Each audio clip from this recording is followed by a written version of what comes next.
Don't I know you, sir? Don't believe so. I haven't been here in many years. Name's Silas Greaves.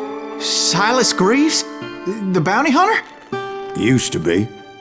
Ah, what are you doing here in Abilene? Just passing through. Got a little business to take care of. Well, sir, it would be an honor if you would allow me to buy you a beer. Hell, son, it would be my honor to drink it. I'm Molly. Howdy. I'm Dwight. That's Jack and Steve. Ben's behind the bar. Oh, I bet you got some great stories. A couple. Any of them true? Jack, be nice. A few. What about your shootout with Henry Plummer's gang in Bannock, Montana? Is that where you started as a bounty hunter? That's what it says in this here dime novel. Don't believe everything you read in them dime novels, boy. First man I hunted was back when I was riding with Billy the Kid. You knew Billy the Kid? Damn right. That scrawny son of a bitch had no fear. Wouldn't back down for nobody. I heard he collected the 10 stars off any crooked lawmen who crossed him. It was a war, boy. The Lincoln County War. And Billy promised his regulators would take the life of every bastard who helped bushwhack John Tunstall.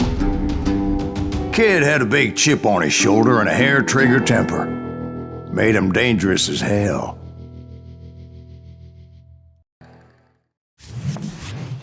It was about 30 years ago. Billy was hiding out in an abandoned farm near Stinking Springs. I threw in with the kid because the man I had sworn vengeance on was riding with Billy's enemies. But before I tell you why I want that sumbitch dead, let me tell you what happened that day. I was heading back to the hideout when suddenly I had this funny feeling. Funny, haha?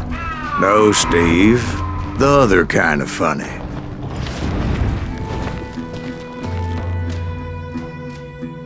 You heard that. Need to stay here to keep an eye on the road. That's not fair. We're missing all the fun. I knew those two morons would never let me through. I had no choice. What the hell? Shoot that sumbitch!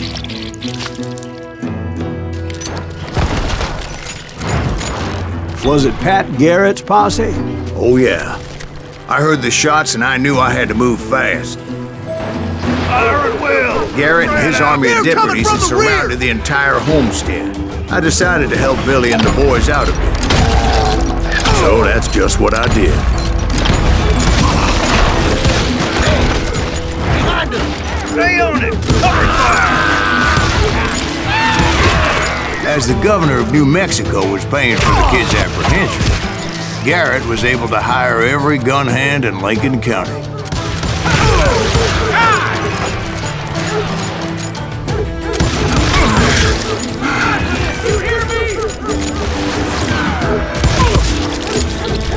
I'll kill you myself!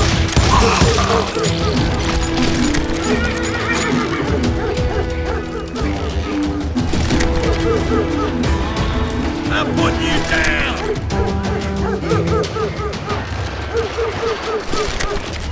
I knew that going through that front door meant putting my butt in a shooting gallery, so I decided to get sneaky.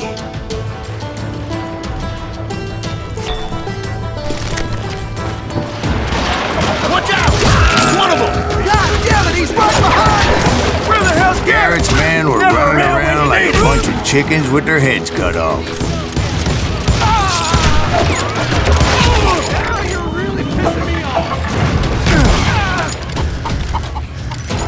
I'll flank it! Still, one of them reached the water tower. Not a bad idea. It would be a turkey shoot from up there.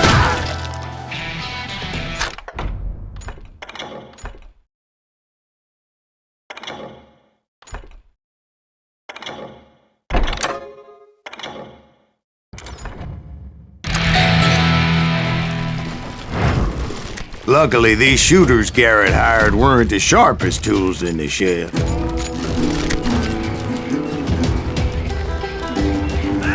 A lot of them were saddle tramps or sod busters or drunken drifters looking to make a few bucks.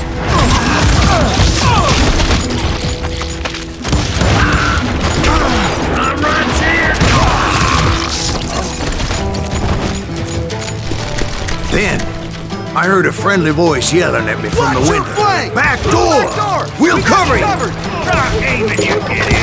Truth be told, things weren't much better behind the house. I cut their numbers in half, but that just made the ones that were left twice as mad.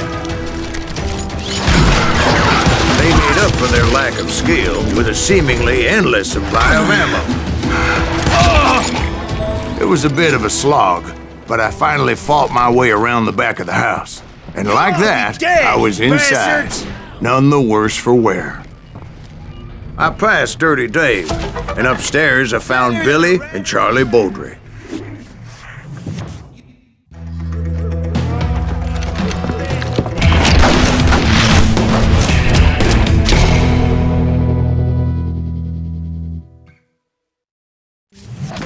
Billy looked at me and said, "About time, amigo! Grab a gun and get to the window!" Wait, so you were friends with Billy the Kid? Yeah, sort of. Where'd he come from? Anyway, we were surrounded by dozens of deputized shooters who wanted to do us harm.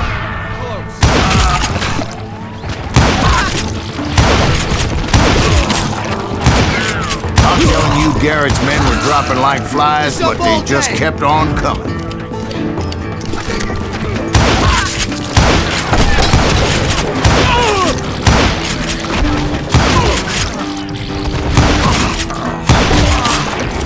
That's when Charlie got hit. "They're catching us in a crossfire," shouted Billy.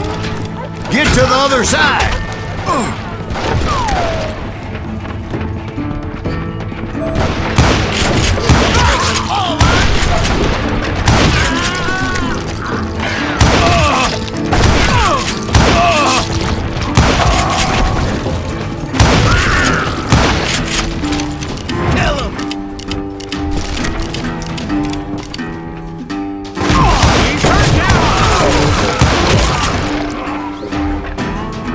You ain't going nowhere.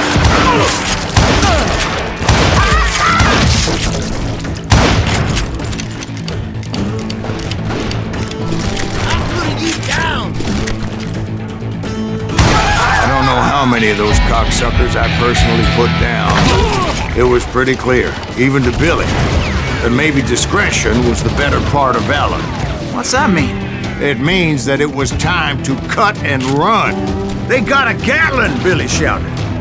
"Get the horses and bring them round back. I'll draw their attention." He directed that order at me, and I thought, why the hell do I have Sons to of do it? bitches are done Many for. would have fled in my place. But I had that false sense of invincibility that many young men have. Like Jack here. What are you saying, old man? Jack, he's just joshing with you now. Yeah, he better be. Mr. Greaves, please continue.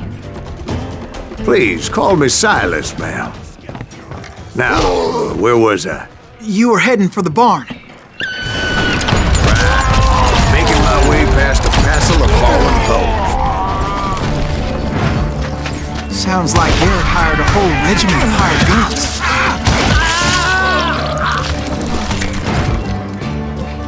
Yeah, and just when I thought I was done with them, more of these hapless bastards would pop up.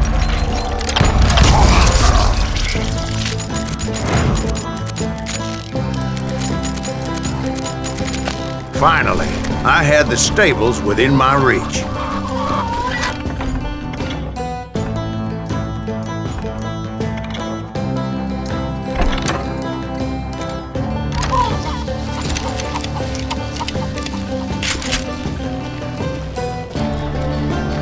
And that's when I met Sheriff Pat Garrett.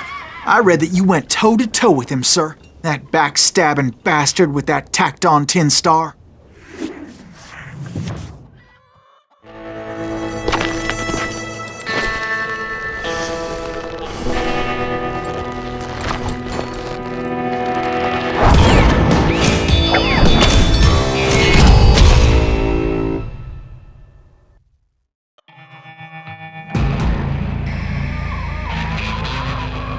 You challenged him to a showdown. You read that in a dime novel? It said he showed no fear as he took your measure with eyes like a rattlesnake.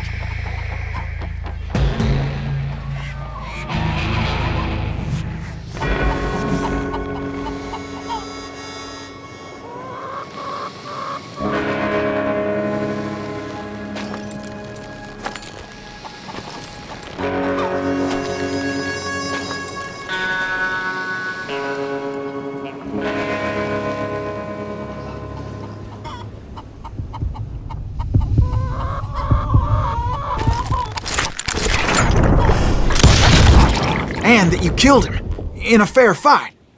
Is that what that penny dreadful said? No, boy. That ain't what I meant when I said I met Pat Garrett. So let me start again. I finally reached those damn stables.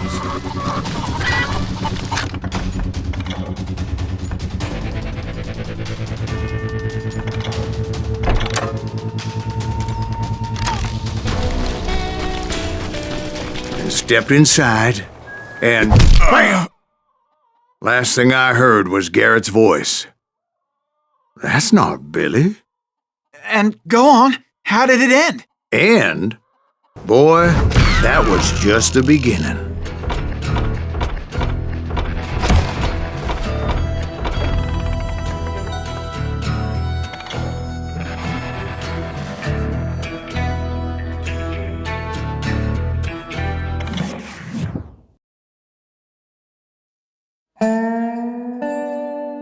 So what happened? Did Garrett arrest you?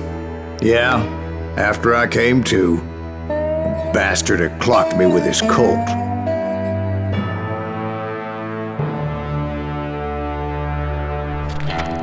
And the kid surrendered? When he realized there was no getting out of there alive. So they locked you up in Lincoln? Indeed they did. Sentenced me to hang right along with the kid. It's important to know that I was only riding with Billy so I could find the bastard I was after.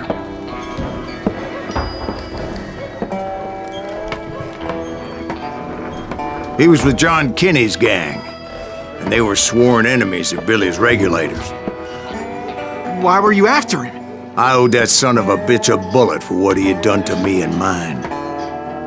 Instead, all I got for myself was a goddamn death sentence. Luckily, it was right around then that I heard Billy make his move. He shot Jim Bell and a few other guards as he made his getaway. Later, they wrote that some lady friend planted a pistol for him in the privy. What the papers didn't say is that Billy helped me escape too.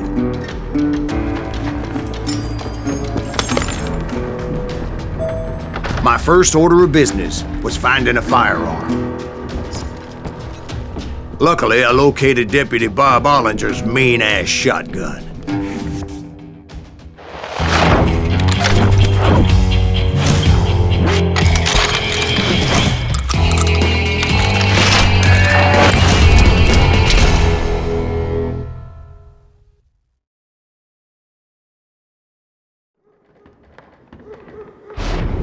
I saw Billy through the window, and he yelled that I should take to the rooftops to make my escape.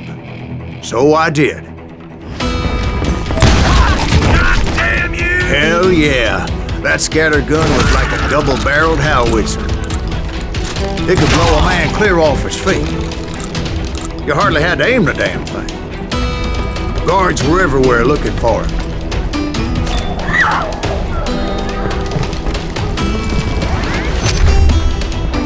I had to jump from roof to roof like a damn alley cat. I followed the planks where I could, but some of that wood was slippery as hell. The whole town was up in arms. And suddenly, I was a fugitive. So that bastard you were after, what did he do? He did me and my family a grievous harm. But I knew if I was ever gonna find him, I would need to get my ever-loving ass out of there.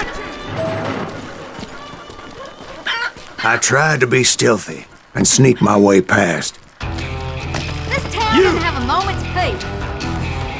But hell, if they weren't all waiting for me. Apparently, some of them thought I was Billy. Town somewhere. See, me and the kid shared a certain similarity in build and coloring.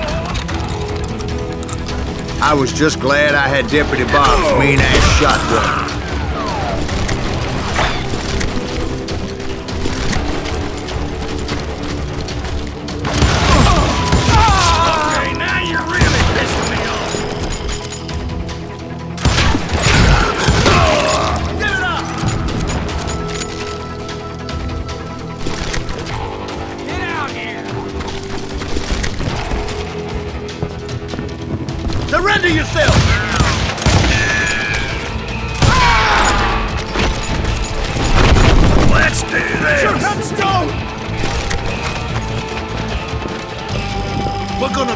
So much lead was whizzing by my head, it was like everyone in Lincoln wanted to put me in the ground. I knew I needed to find a horse. Though I never did have a great fondness for those four-legged grass eaters. Smelly, sweaty, ungrateful beasts. We prize them too high, if you ask me.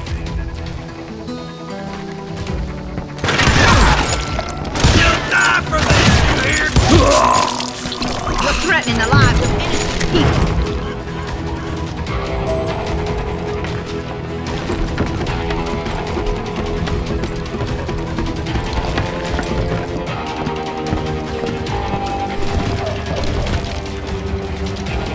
But where was the kid while you were busy getting shot at?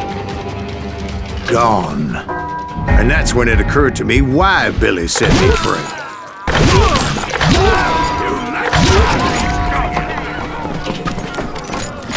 So I could be a hapless decoy and draw attention while he snuck out of town. This is too good.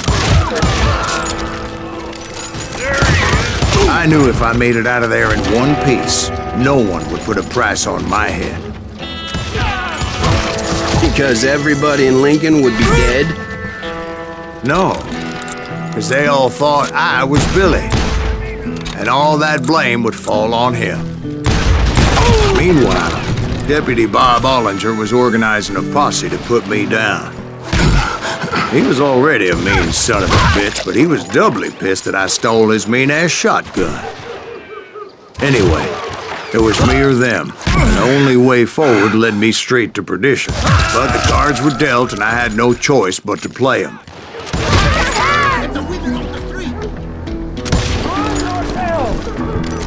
How the hell did he get away?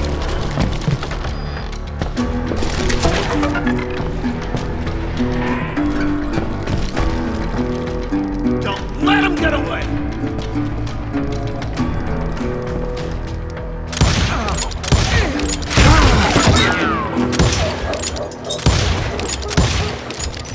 Kill him!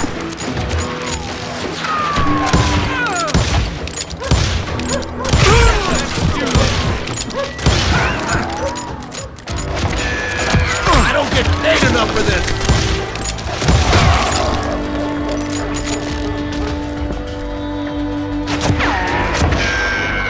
Hey! I'll flank you!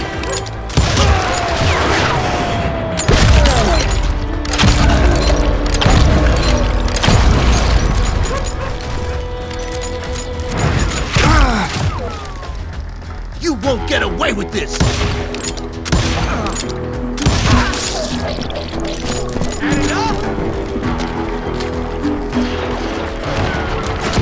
You're done!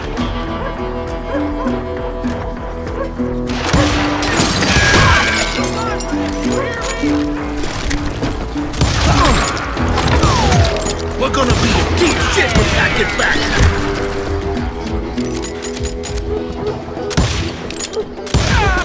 You can run! Can't hide forever!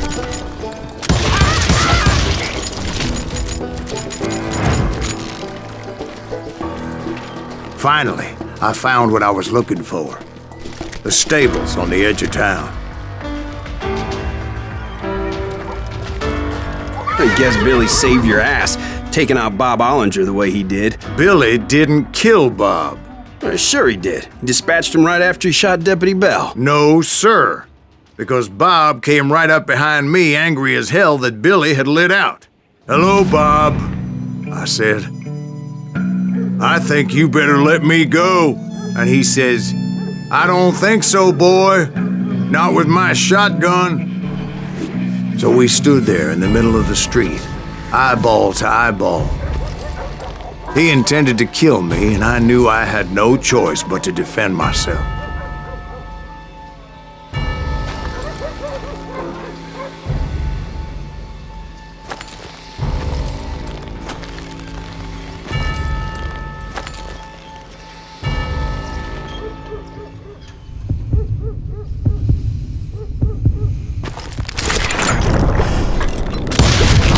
I killed him in a fair fight. Everybody saw I had no damn choice. Well, Lincoln got a mite depopulated that day. Pat Garrett gunned down Billy 3 months later, so his escape was all for naught anyway.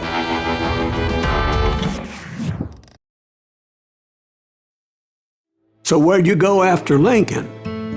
Mexico. Until I realized nobody was looking for me. I ended up taking a job at the Rurales. The Mexican Rurales? I was hired to help them track down the cowboys. The most vicious outlaw gang in Cochise County?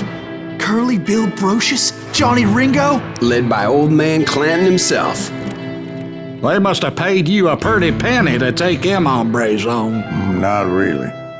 But truth be told, I had my own reasons for going after those boys.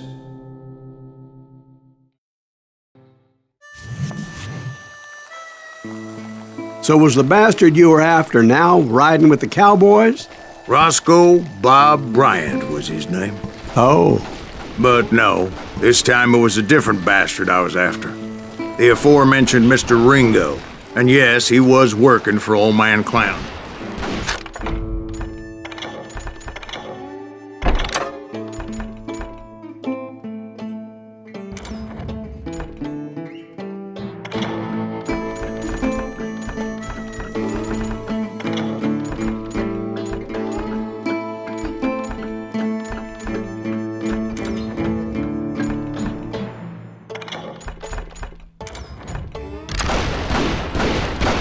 I came upon them robbing a stagecoach, which wasn't surprising, being they were such murderous thieves and bastards. The bandits wore red scarves, so I knew they worked for the old man. Over there! There! I did my best to help those poor passengers. Show yourself, cowboy! Moments later, the attackers were dead, and I checked the stagecoach to see how many passengers were still breathing. None. It was then I wondered if the rocks weren't hiding more bandits. Was that all of them? Or did I just hit the rear guard? I quickly got my answer. They attacked from on high like Apaches often did. They would appear in great numbers from above and rain down lead on their hapless enemies' heads, making use of the high ground and whatever else they had. Yep, the Apaches always appeared out of nowhere, and there never seemed to be an end to them. Hold on. Were you attacked by Apaches? What happened to the cowboys? Did I say they were Apaches? I said Clanton's cowboys attacked me Apache style. I was in a pitched battle, but I was holding my own against an overwhelming enemy force. See, at the time, I was still pretty green and would often blunder into regrettable situations. But I just kept shooting at anything I could see up in those damn rocks. I didn't see Ringo, but I knew he was with the cowboys. He and Roscoe Bob had done me a dreadful wrong, and I was determined to have my revenge. But to get to Ringo, I knew I'd have to fight my way past these other assholes first. Unfortunately, I was running out of ammo.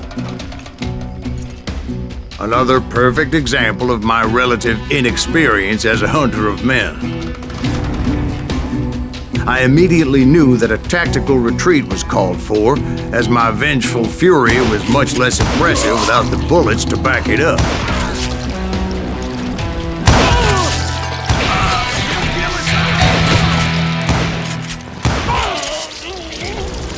Finally, they managed to corner me. Trapped as I was, the odds of my survival seemed pretty slim. Luckily, serendipity was on my side as I suddenly spotted a way out of my predicament.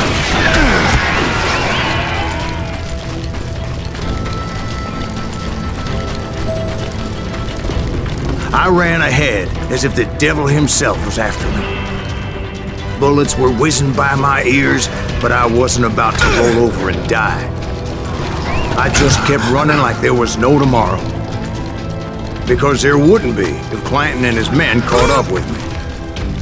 As I was scurrying around those caves, I thought, what was I thinking?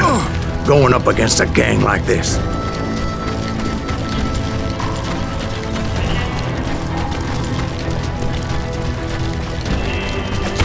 I just kept running, not knowing where the hell I was going. And that's when something miraculous happened. Like manna from heaven, I found the desiccated remains of what looked like an Apache warrior. The old weapon next to him supplied me with some much-needed ammunition.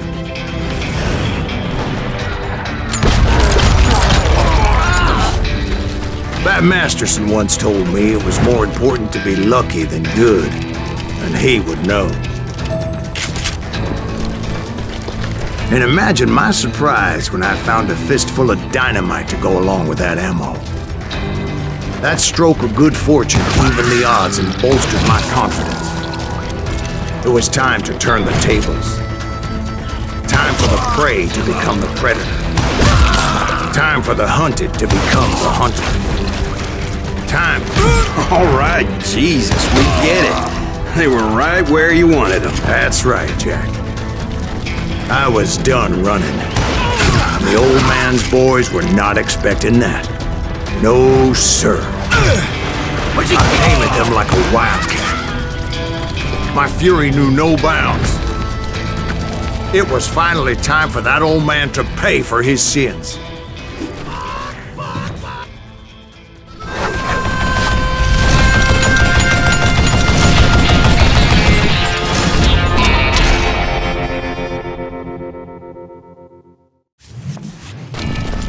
I yelled out at the top of my lungs, "Clanton, I'm coming for you!" A little stealth might have made more sense, to be perfectly honest.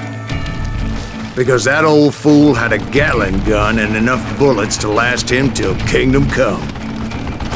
But I knew I could not let that deter me. Not if I was to find and kill Ringo. I needed to get that old man off that gun. Hey, let's see what you made up for.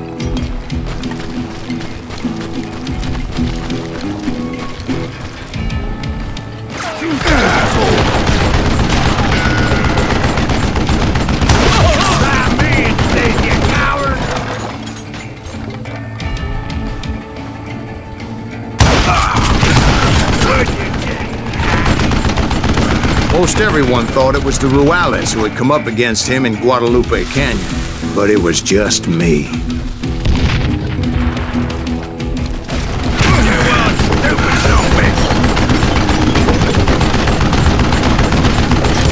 Damn, I gotta reload.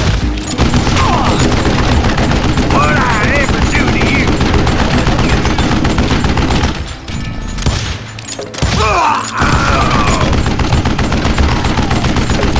Wait! Goddamn bullet!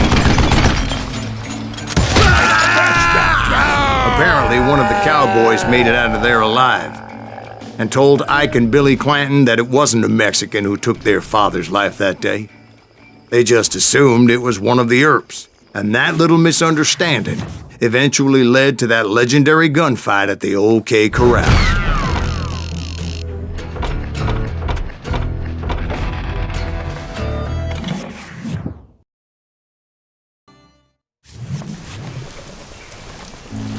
A few weeks after that dust-up at the OK Corral, I was still after Johnny Ringo.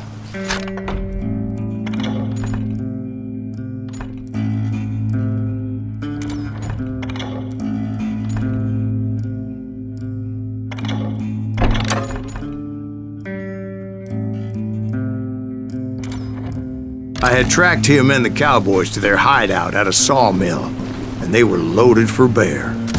So, what exactly did Johnny Ringo do to piss you off? Well, him and that other bastard. Roscoe Bob Bryant? Yep. They both deserve to die, and I promise I'll tell you why. But first I need to tell you about the cowboys' new boss, Curly Bill Brocious. Herb's coming! Get ready, boys.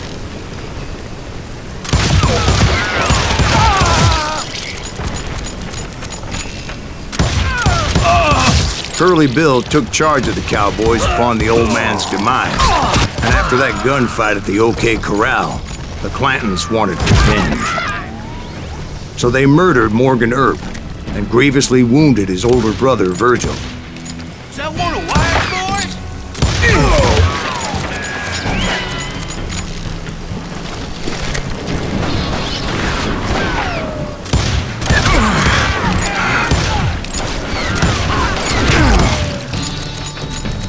That ain't Earp, is it?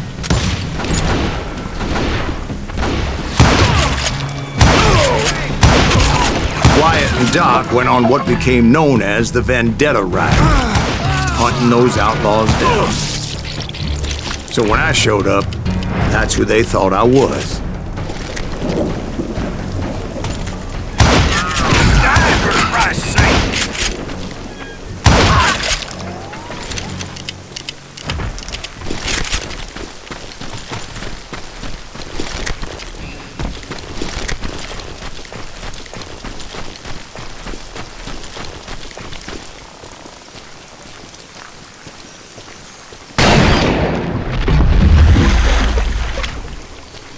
There were killers around every corner, all wearing red bandanas. That's how the cowboys identified each other. And I was beginning to wish I had one myself. But I wasn't about to let Ringo walk away unscathed. And that's what drove me forward. They say that Ringo was infernally fast. I hardly saw anyone faster, boy. Certainly not Wyatt Earp. That man was all hat and no cap. Earp wasn't much of a match for him, but Doc Holliday might have taken it. That Lunger should have kept his nose out of it. They never charged anyone for the murder of Morgan Earp. But everybody knew that Curly shot him in the back. That was common knowledge. Yeah, maybe so. But Ringo had nothing to do with it. He was just being loyal to a friend. Is that what you call it? Being loyal? Well, to get to that loyal friend, I had to pass by some buzzsaws as big as a man. Excuse me, sir. I have a question. What's that, Dwight? After old man Clanton died, why didn't his son take over the cowboys? Because Ike Clanton was dumber than a box of rocks and a yellow belly to boot.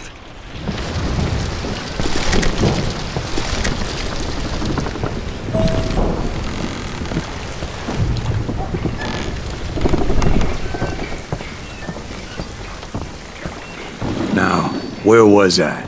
Taking down the entire cowboy gang single-handed. Indeed I was, Jack.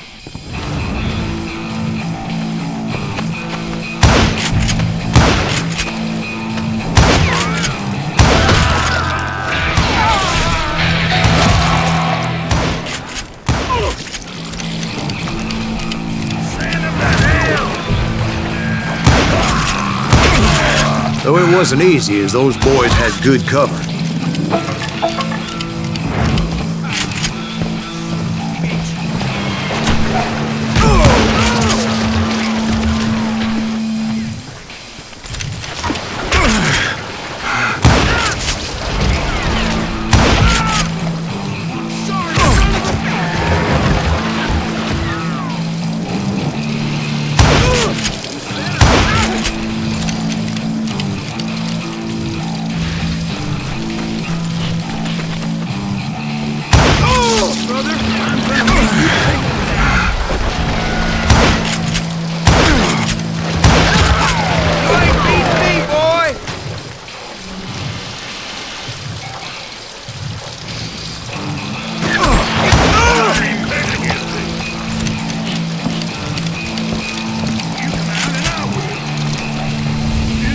Kill. I don't mind. He has it coming. There he is. Dynamite! There were carts everywhere, piles of lumber, and God knows what else for people to hide behind. That really was one hell of a sawmill. Quite an impressive operation.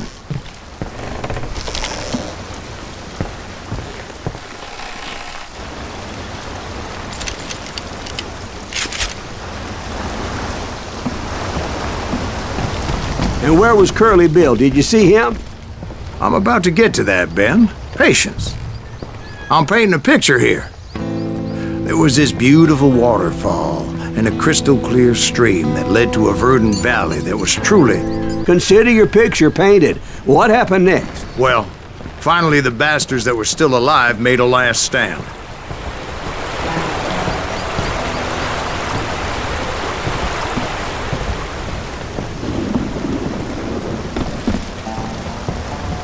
Curly Bill, Johnny Ringo, and his compadres took off into the lumber yard, and I followed after.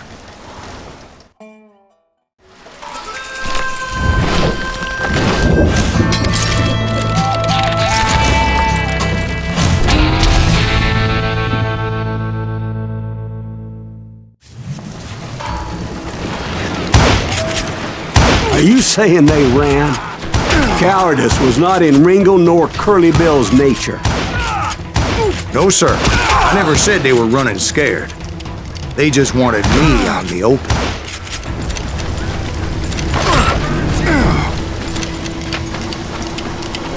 Quiet, Herb. That sumbitch, Herb. Said you'd kill me. Oh, wanna play hide and seek? Just gonna catch my breath.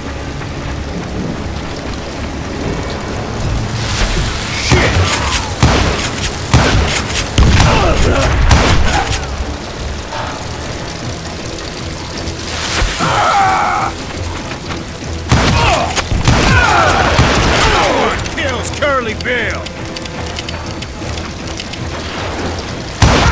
Kill that murdering cocksucker.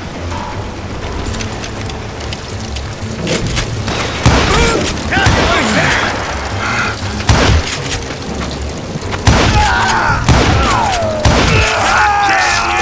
Brocious gave me no choice but to take his life. But Ringo was nowhere to be found. I knew you didn't kill Ringo, because he was found dead in a different location altogether. To this day, his killer is still unknown. Indeed. Took me a few months before I finally tracked his ass to West Turkey Creek Canyon.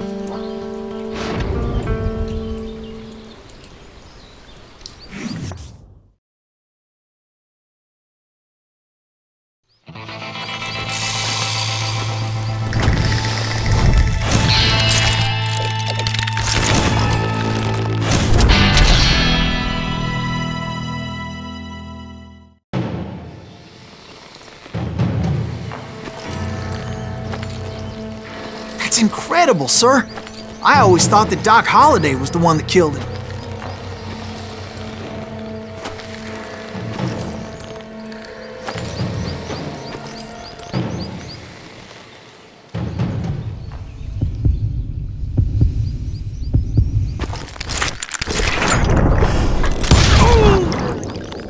Sorry I had to ruin the legend for you, boy. But the legend ain't always true. Doc Holliday had nothing to do with the death of Johnny Ringo.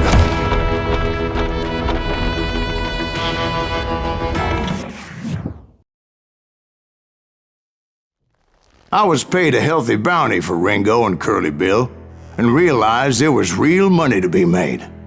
That's why I went after Henry Plummer.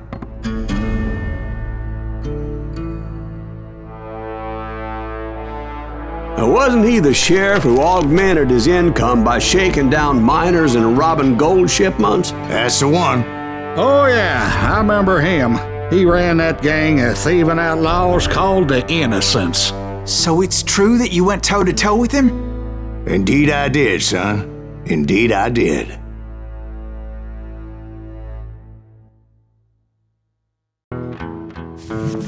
I knew I needed resources if I was going to track down Roscoe Bob Bryant, and hunting Plummer looked like a good way to get rich quick. As the local vigilantes exposed him as the leader of the bandits, and put a generous price on his head. Plummer rallied his gang to plunder one last gold mine before making their escape, and that's where I thought I'd find him. It makes me nervous standing so close to all these goddamn powder. Why would you be nervous? No one has the cojones to come after us. As my late father pointed out to me more than once, Nothing gets past him. God made men, but Samuel Colt made them equal. Who the hell is that then? Don't let him get a shot up!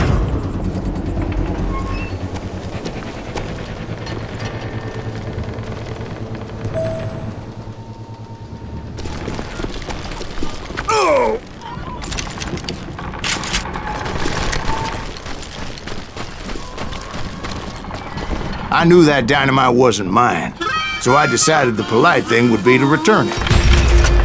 It was the biggest gold rush since Sutter's Mill in '48. Unfortunately, prospectors weren't the only ones drawn to those riches. There were thieves and killers, robbing travelers and hijacking gold shipments. Like those that ran with Plummer. Some were just regular folks I knew from town, drawn by greed and easy pickings. Charlie Crow, the blacksmith. James, who worked in the stable. Plummer had a lot of men on his payroll. A hell of a lot. That son of a bitch pretended to protect the public with one hand while stealing them blind with the other. Of course, the rest were veterans of the Civil War. Stone-cold killers trained on the bloody fields of Shiloh and Antietam. He set up a defensive perimeter which I had no idea how to breach. Dangerous, desperate individuals. I was outnumbered and in way over my head, but I was too damn stubborn and stupid to realize it. I thought I was some kind of hero. I finally made it past and headed on to meet my destiny.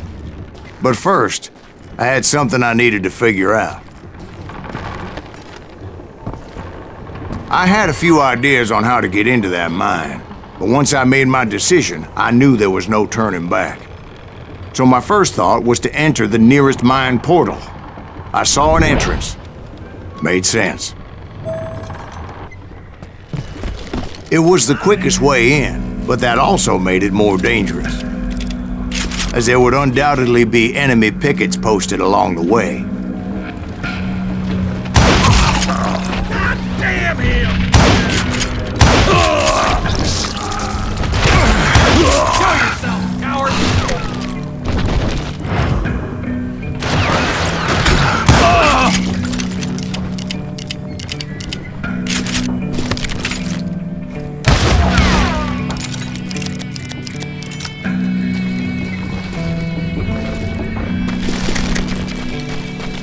Besides, once you enter a mine like that, it's easy to get all turned around. And that confusing maze of corridors wouldn't even be the worst of it. Some of those shafts could be as deep as hell. I'm ending you! Show yourself!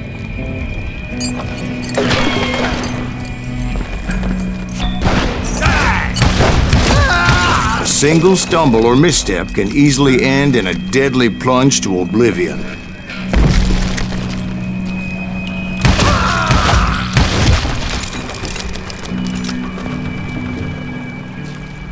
Quick reflexes often make up for a lack of common sense. Luckily, I was never one to be easily bushwhacked. I would just need to be careful not to blow myself to kingdom come.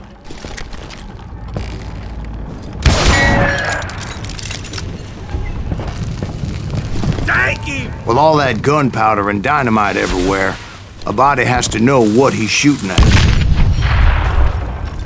Get out here!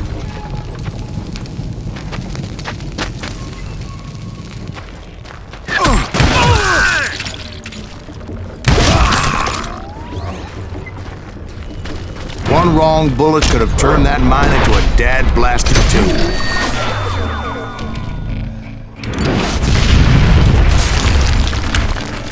I freely admit that my plan of attack was not just moronic, but clearly insane.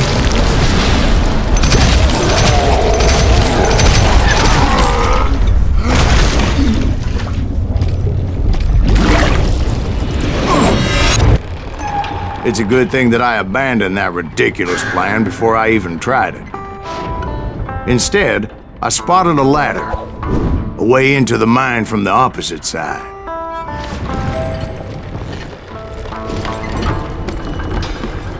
It was a long way around, but that approach seemed more sensible at the time. Of course, being I had a problem with heights, that scaffolding scared the bejesus out of me. Climbing down that ladder required some caution, because even though I had a younger man's reflexes, no man can dodge a damn bullet while climbing down a rickety ladder. I needed to make a leap of faith. I was determined not to give up, however, as Sheriff Plummer seemed quite the despicable character. When the vigilantes discovered what the sheriff was up to, people were outraged. That 10,000 they put on his head would go a long way to helping me find old Bob. And I had made it my mission to settle that score come hell or high water.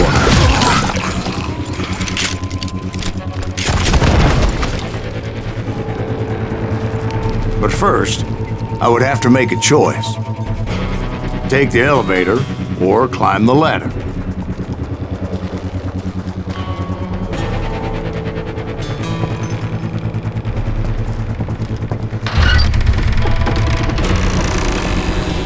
I picked the more convenient and more dangerous route.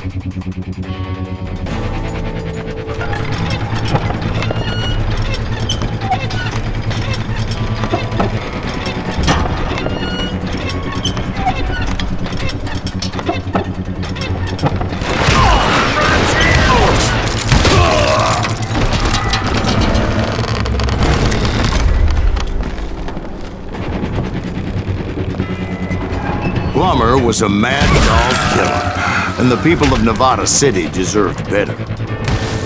Nevada City? Well, I thought Plummer met his maker in Bannock, Montana.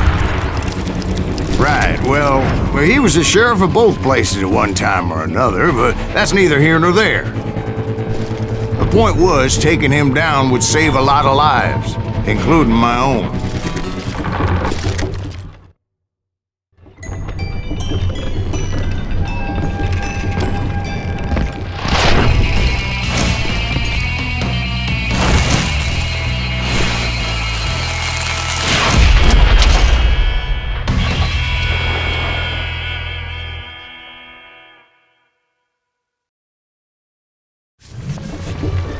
Gonna blow you into next week, this day is just getting worse and worse for you.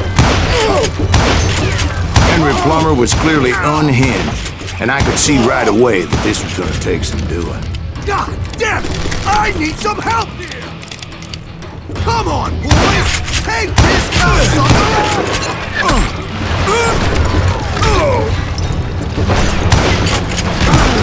You bastard!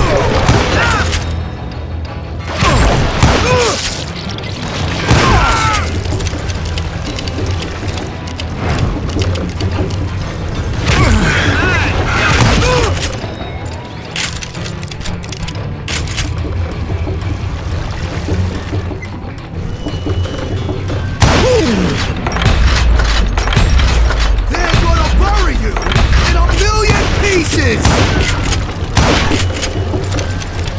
No blood money for you today!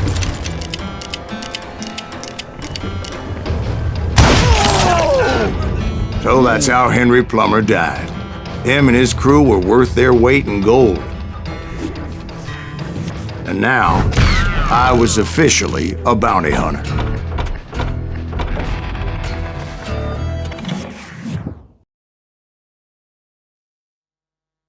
So, did you finally go after that Bob feller? Well, I heard word he was in Kansas with John Wesley Hardin, so that's where I went. Where in Kansas?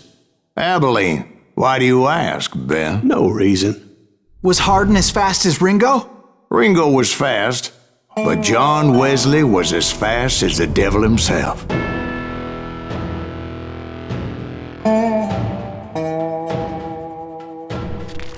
Hell, He killed his first man at 15. From that day forward, he had a price on his head and wouldn't back down for nobody, not even Wild Bill Hickok himself. I dodged death many a time, and that night in Abilene was no different.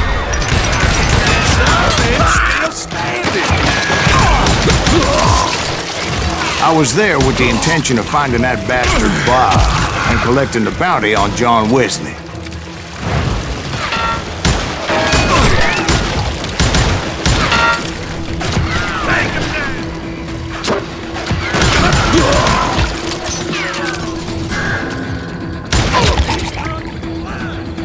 I thought the Texas Rangers got Harden. Yeah, that's what they want you to believe.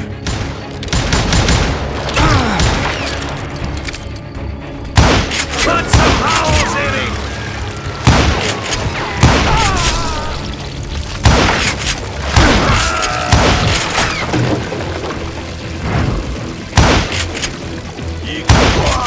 It was cold and a witch's tit and a brass bra that night as I fought my way past his loyal compadres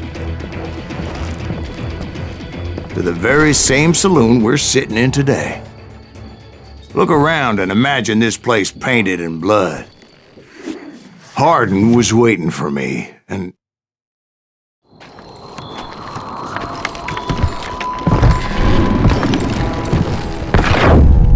wait, I'm jumping the gun here. Let me back up and give you some background on this sumbitch. He deserves that much. Don't you think so, Ben? John Wesley Harden was a killer. By the end, he confessed to taking the lives of 42 men. Fathers and husbands, brothers and sons, men with families who cared about them. He was a bona fide folk hero by then, and had amassed a gang of armed miscreants and other assorted thugs. He and his men set up camp outside of town, and I was hoping Bob was among them. Shit, it's cold out here. I'm freezing. Damn it! Shoot that son of a bitch! They didn't ask why I was there. They knew. As most of them were wanted as well.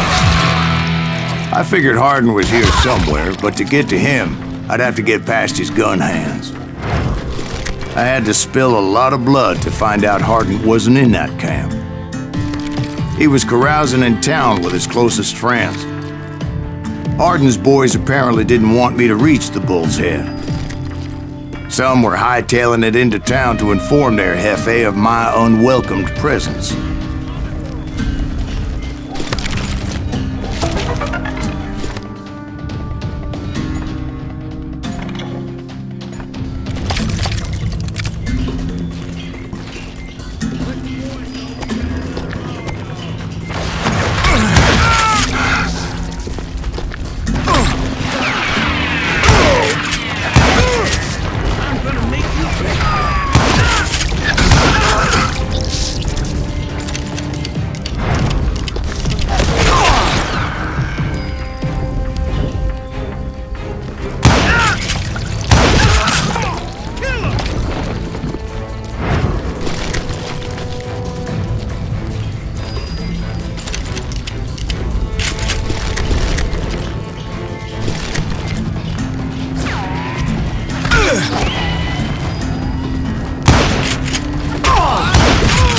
I wondered if Bob was among them.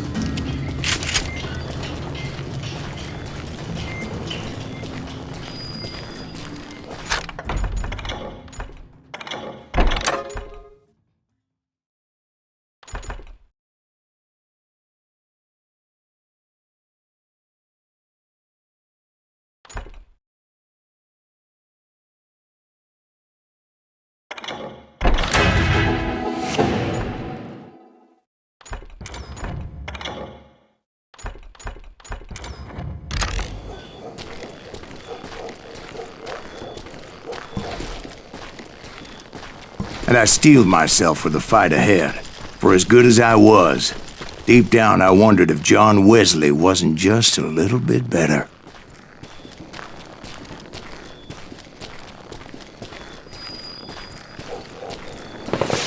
Before I could test my mettle against Hardin, however, I would first need to dispatch his cadre of hired killers. Most of these degenerates were beyond redemption, but John Wesley might have been a different story. I didn't learn until later that that night was in fact his birthday celebration. Shoot him! Get out here!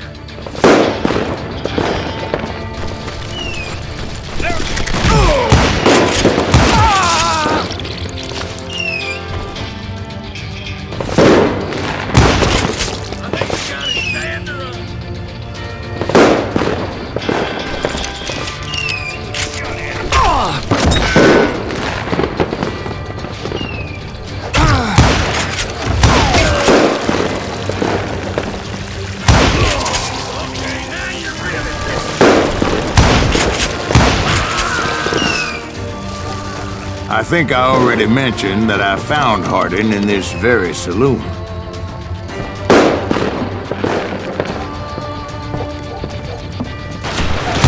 Suffice it to say, nobody there was happy to see me.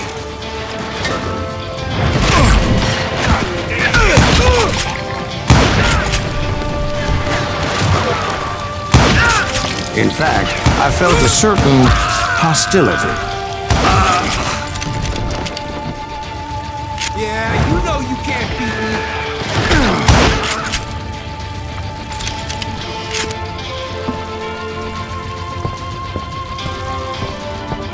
I'm gonna shoot you dead!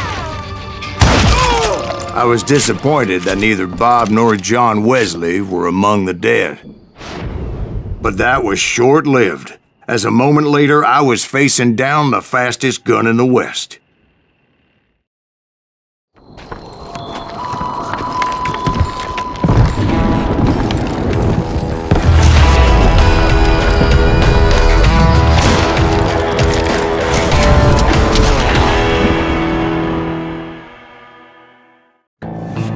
I felt a bolt of adrenaline, or maybe that was fear. He was well known for his tricks, and I knew I'd need my own if I was ever to defeat him.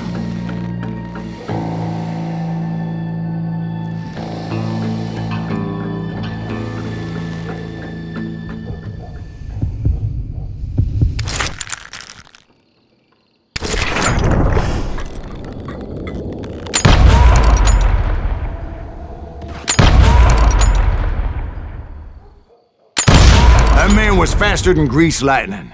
But being inebriated as he was, he didn't count his shots. And now, he was at my mercy. So he didn't die? No, I sent him to prison. Years later, after he was free, some restless avenger took his life. Shot him in the back at a saloon just like this one. Anybody up for another beer? Ben?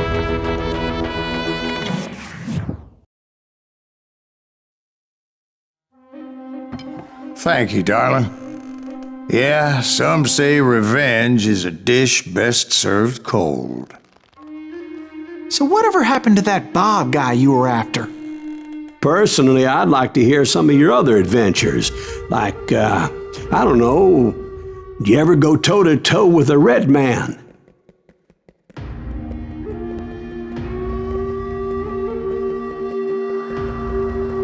Yes, I did, Ben. I remember once I was after this renegade Apache, Grey Wolf. Strangely enough, revenge was also his primary motivation.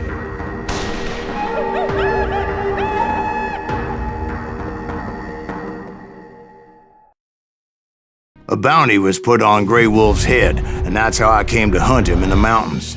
Mountains so high they tickled the nether regions of heaven.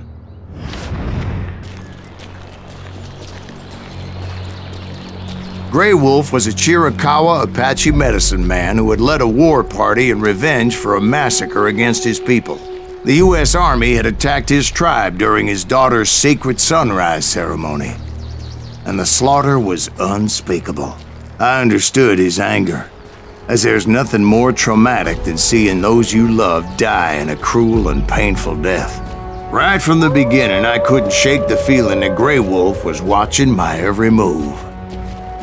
He led a band of young Apache warriors who wanted retribution and were more than willing to die for him.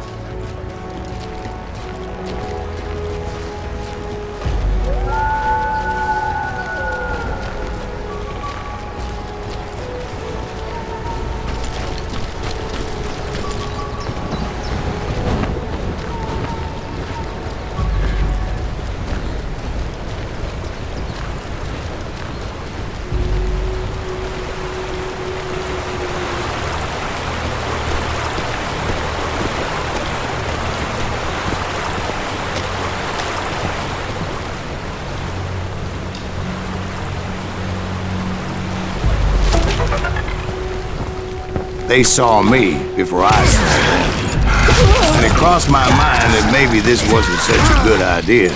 But now that the shooting had started, there was no backing down.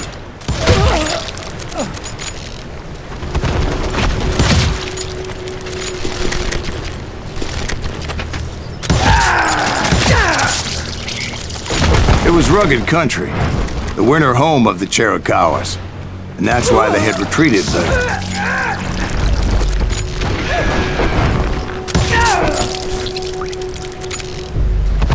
I admit to having some regrets about going after them the way I did. But then again, I got a lot of those.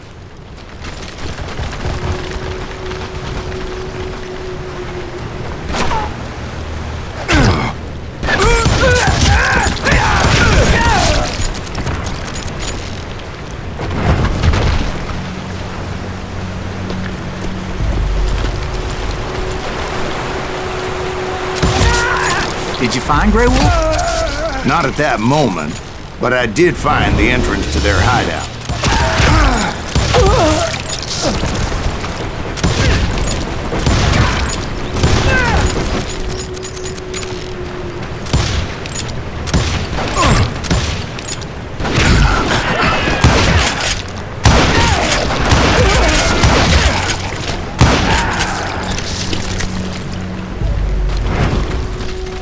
A deep crevice that led to a deeper cave. Don't tell me you're in there. Yeah, but it's not out of bravery so much as pure, angry cussedness.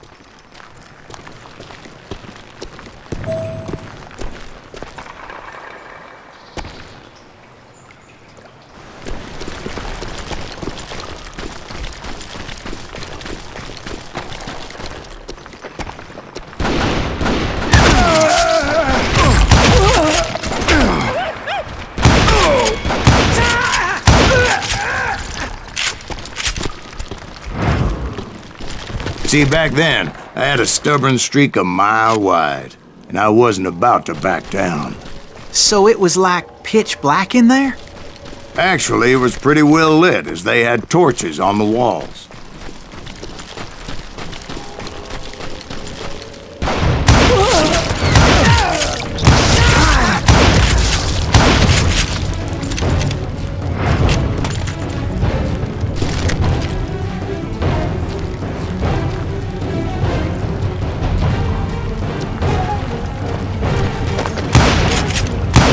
Was his cave?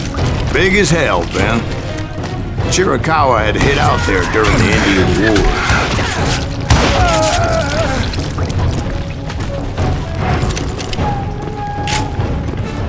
They thought it was haunted with the ghosts of those murdered by the horse soldiers. The cave was haunted with dead Indian ghosts?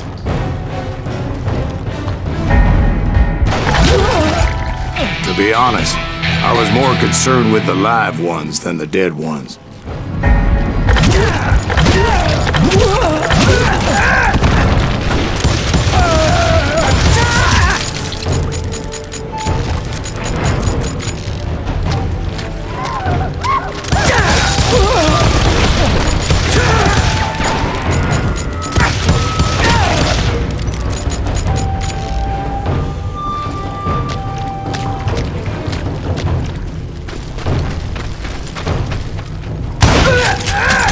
How come you know so much about engines?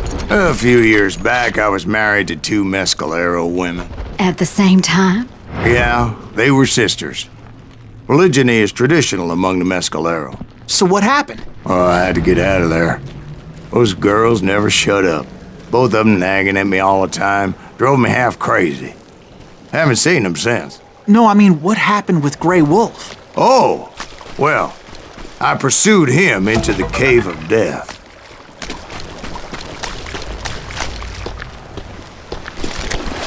I came upon this flooded grotto, and that's when I saw him.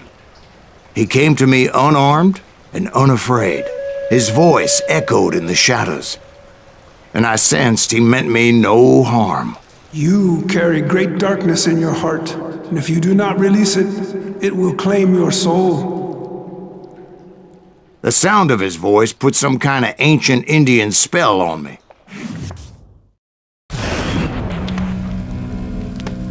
As his story unfolded in my mind.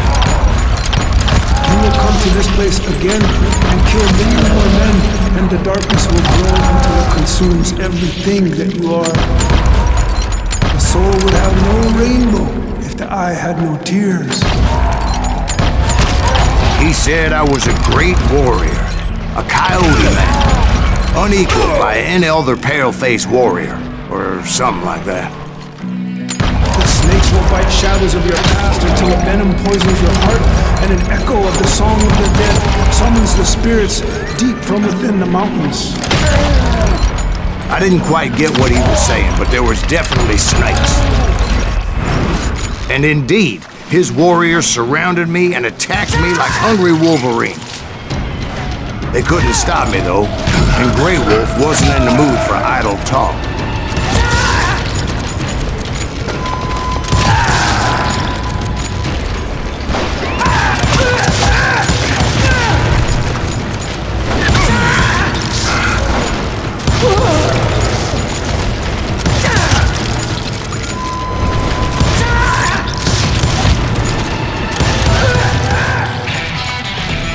I swear I couldn't see any way out of this trap.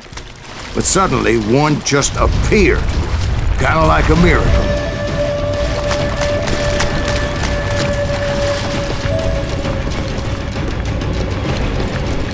I felt like I would be lost in that damn cave forever. Finally, I found myself back outside, perched on the edge of a precipice, overlooking a thundering whitewater river. To get where I was going required several leaps of faith, but no way in hell I was turning back. I chased after him, determined to make him explain the meaning of all that mumbo-jumbo. Mumbo-jumbo's right. There were dozens of Apache warriors aiming at me from on high. Dozens? Well, maybe not dozens, but there was a lot of them. At least 3 or 4. Well, more than that, little lady.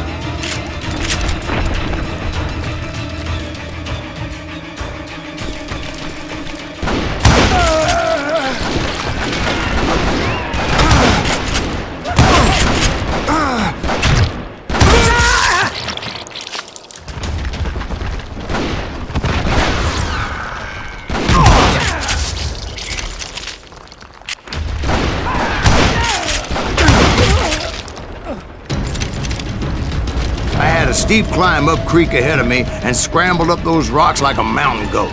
I was determined to locate Grey Wolf and find out exactly what the hell he was trying to tell me. And wouldn't you know it, that crafty son of a bitch led me right into a trap. What kind of trap? Well, son, there had to be at least 100 Apaches surrounding me. 100? God be my witness. Oh, come on. Who are you kidding? Hey, I believe you. Come on, tell us how it ended. All right, but I'm not gonna drag this out. Where were we? You were surrounded by 100 Apache warriors. Well, I didn't take the time to count them exactly, but there were a lot of them.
And in the end, a path appeared before me that I had not seen before.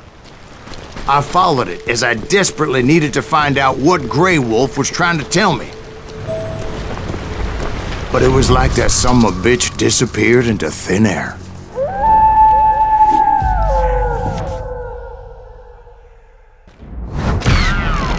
Never did find him. And never did collect my goddamn bounty.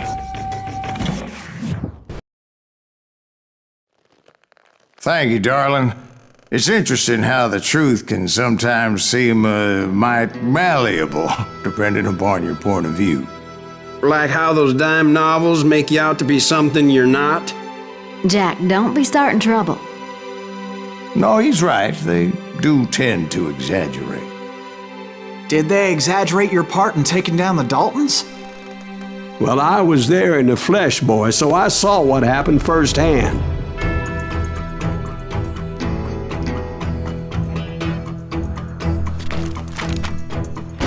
Those Daltons were lawmen once, before they all went bad, robbing banks and trains clear across the territory. Until Coffeeville, of course. I was one of the citizens who took up arms that day. Fighting on the side of right? I did my best, sir.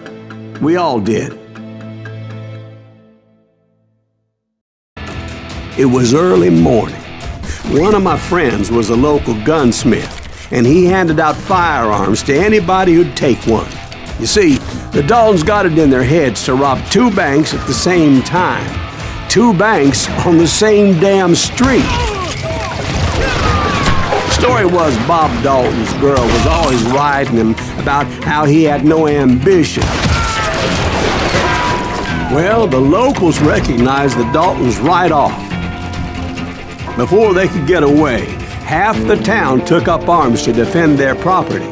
Their first mistake was pulling a job in their own damn hometown. The boys grew up in Coffeeville, so everybody knew them. The bank teller tricked them, telling them the time lock on the safe wouldn't open till 9:30. Well, that gave the locals enough time to prepare an ambush for those sons of bitches.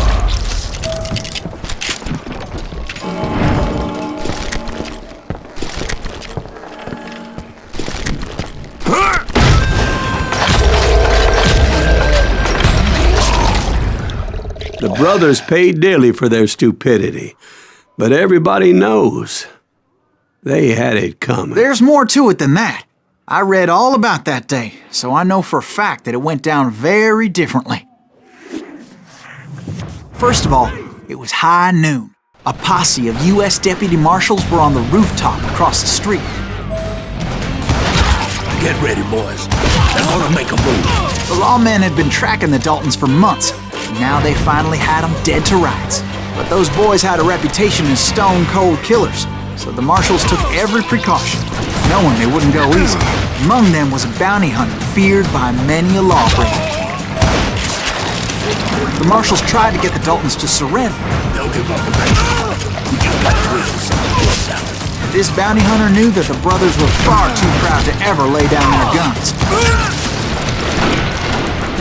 He went in there alone to confront those criminals.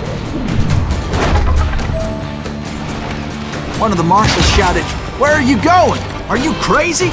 Hey, where do you think you're going, dumbass? That rifle's mine. But he paid him no mind. He saw a way to get around to the back of the bank. Then he figured out how to hit the Daltons from a direction they weren't expecting.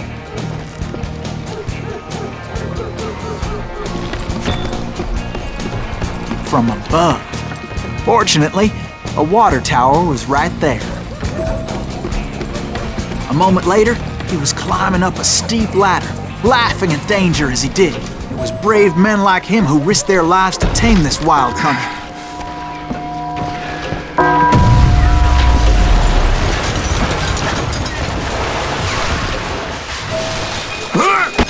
We've got company. Heroic men like him, who did what other men couldn't or wouldn't to make this country free. Is that Silas Greaves? Jim Boone, Son of a Davy bitch! Batch, who died defending the Alamo.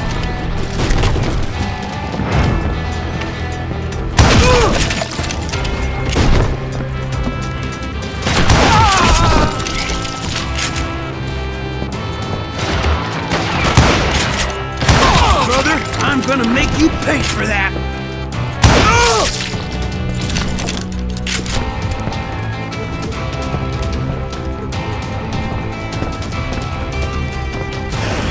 Over there! That's Silas Greaves! What the hell? Blam! Blam! He came away victorious, taking down those thieving Daltons.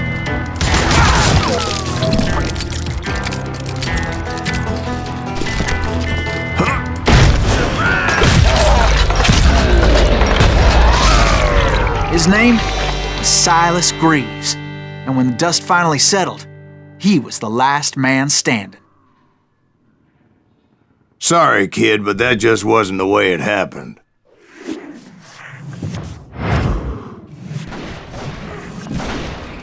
It was early evening, not high noon.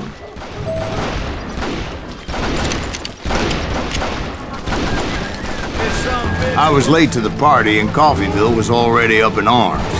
The Daltons blew up a safe and were all set to hightail it out of there. Those pathetic deputies surrounding the bank were dropping like flies.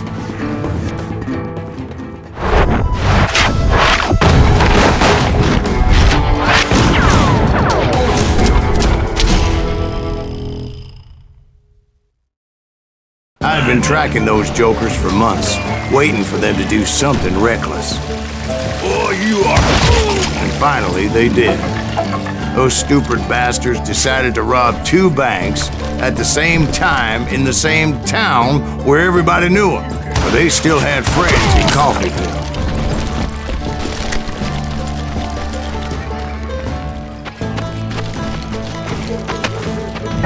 We got us a hero. Put some holes in him! Those friends came after me like a pack of wild dogs, tooth and nail. They were coming at me from all directions. I caught sight of the Daltons running with the money and didn't want to lose them. Problem was, they knew the town better than I did. And to top it off, I found myself in the middle of another shootout entirely. Did the Daltons hole up in somebody's house? No, it was the Smiths, I believe. They were cousins of the Daltons. And they were shooting at the Browns, who were shooting at the Daltons. Which wasn't any surprise, because those 2 families have been feuding forever. And since the Joneses are related to the Browns, they shot at the Smiths, pissing off the Heimhoffers, whose daughter recently married a Smith.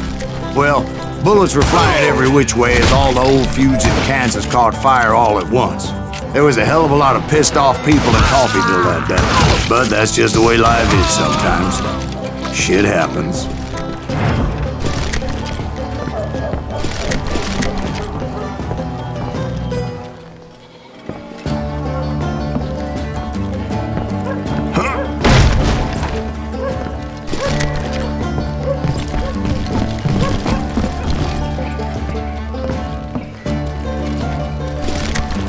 The Dalton boys knew I would never give up. Those Daltons weren't the sharpest knives in the drawer, but they always stood together. They set a trap to slow me down and allow at least 2 of them to escape. The 3rd brother stayed behind to plant me, just in case that trap of theirs didn't work.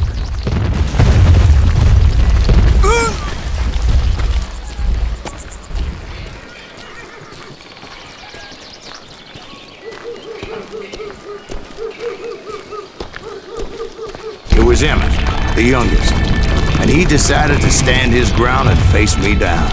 I ain't afraid of you, Silas Greaves. This is where it ends for you. He was determined to protect his brothers. And I understood how he felt. Taking me on all by his lonesome wasn't exactly a recipe for a long life.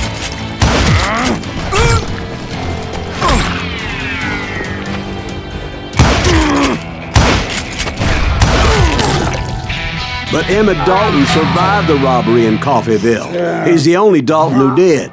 They say he was shot 23 times. Well, Dwight, who do you think put all those damn holes in him?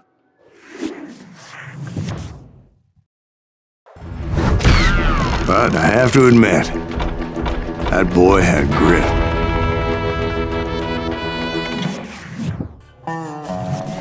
We'll get those suckers. It took me a couple of days to track the Daltons down. They can't get away with this! And in that time, a whole posse of local vigilantes offered to lend a hand.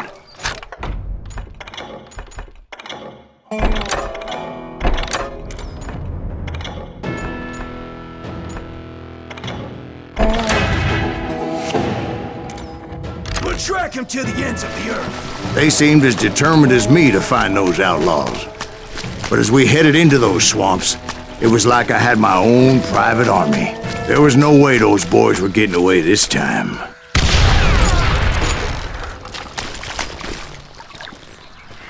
It was early fall, right?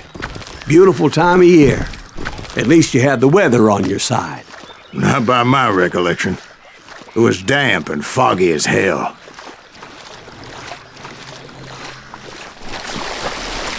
It was tough to stay on a true course, so we kept an eye out for landmarks.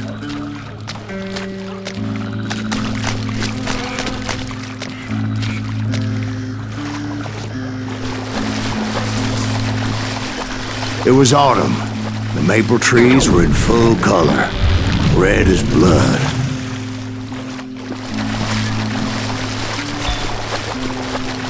The rains that year were torrential, so the whole area was flooded. The vigilantes had spread out wide, and pretty soon I couldn't see anybody.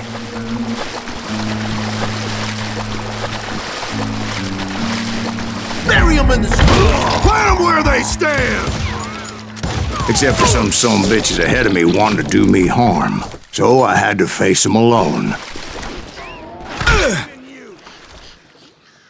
I wondered why my compatriots didn't come running when they heard the shots.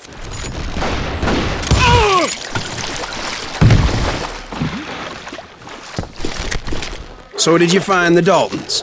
Not yet, but I did have the questionable pleasure of meeting a few of their friends.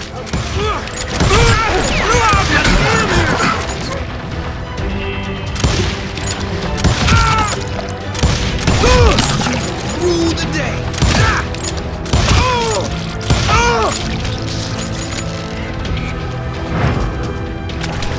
The boys had established quite a reputation by that time, so they attracted all manner of riffraff to their cause.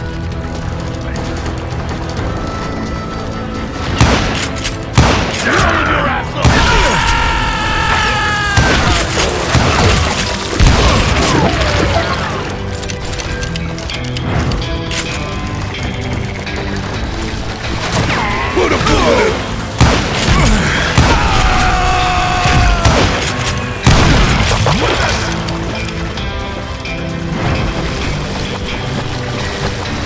You think I don't see it?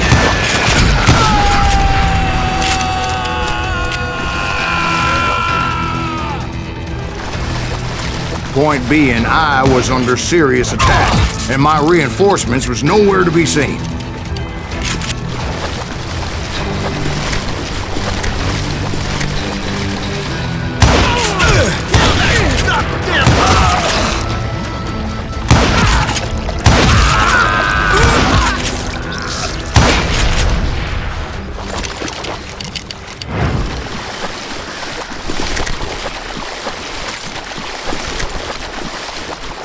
But luckily, a barn materialized as if right before my eyes.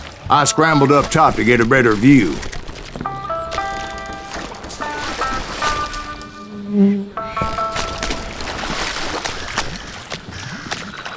But just ended up falling inside. So, how did you get out? The barn doors was open. About right then, I saw some suspicious characters running for the bushes. Of course, I followed them. But that goddamn swamp was like a goddamn maze, and pretty soon I had no goddamn idea where I was. Steve? So I just started walking, and pretty soon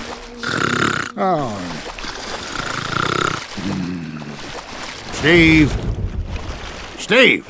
Huh? No, I'm listening. Indians surrounded me from all sides.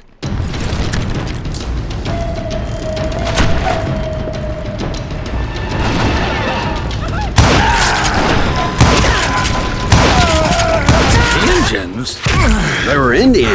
No.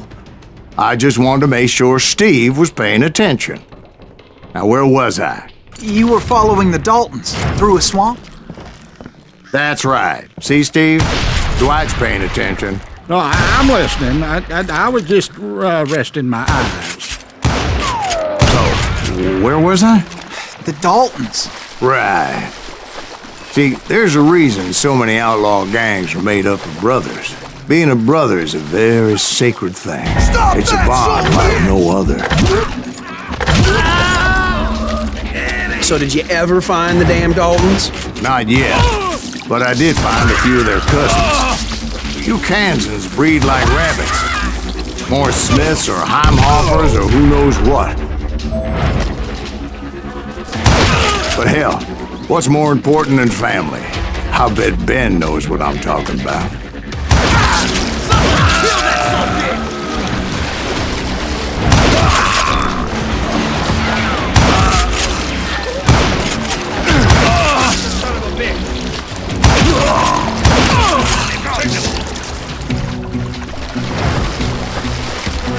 Waste your bullets. Go ahead.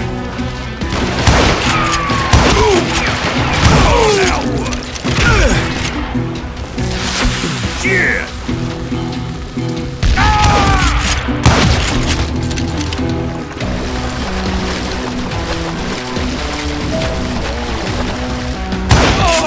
You won't get away.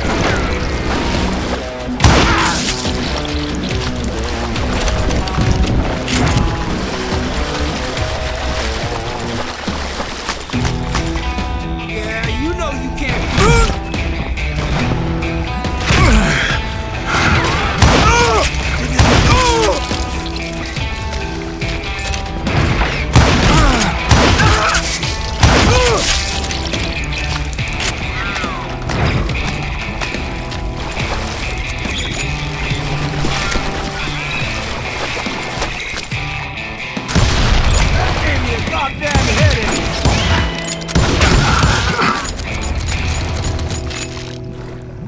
That's it for you!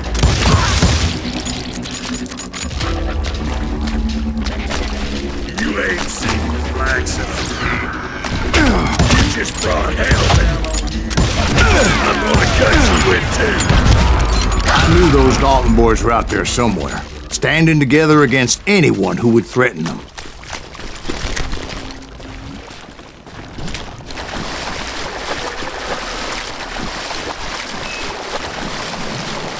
And that's when I saw it. A goddamn steamboat. A steamboat in a swamp? Yeah, Steve, but this wasn't much more than a wreck, really. But how'd a damn steamboat end up in the swamps? Guess it floated off during the flood of '89. Now, was it a stern wheeler or a side wheeler? What? Does that really make a difference, Steve? It was a steamboat with a goddamn army on board. It was then that a fusillade of bullets come raining down from on high, and those vigilantes who accompanied me weren't anywhere to be found. But among those men that were shooting at me, I thought I saw some familiar faces.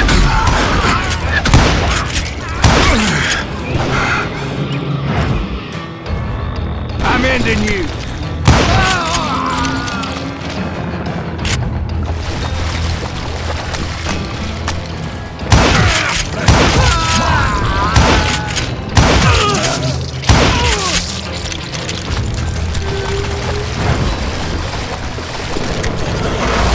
Somewhere up there, the Daltons were waiting on me.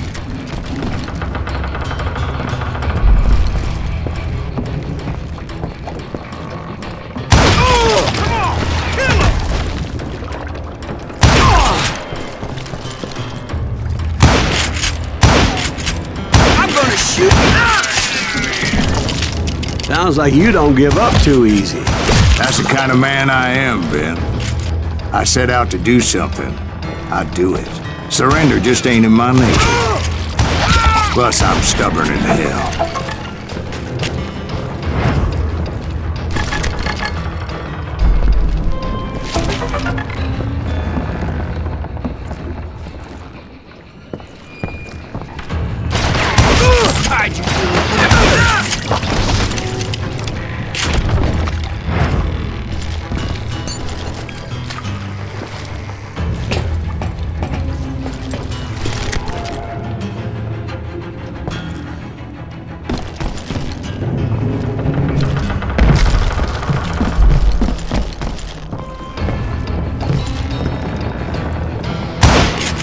Right about then, much to my relief, the vigilantes finally arrived. Their leader motioned at a cabin in the middle of the top deck, pointing me directly at the Daltons. I finally had them, after months of dogged pursuit. But it turned out that they had me. I'm sending you to hell!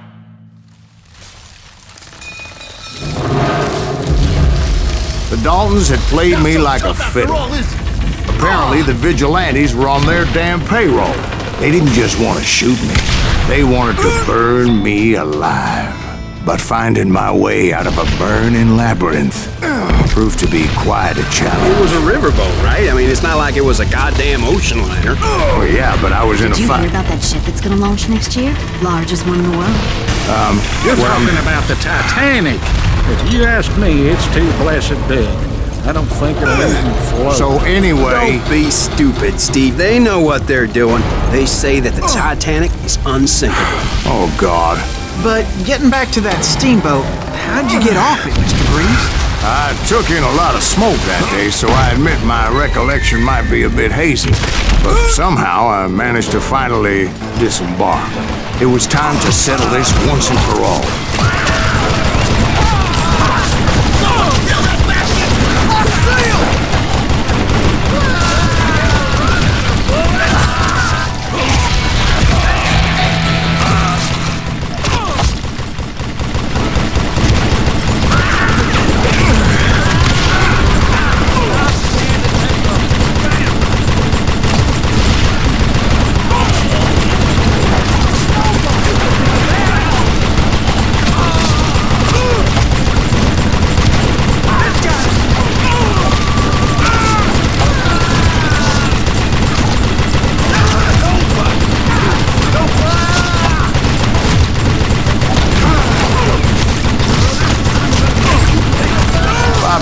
Weren't about to come at me one at a time. They were in this together.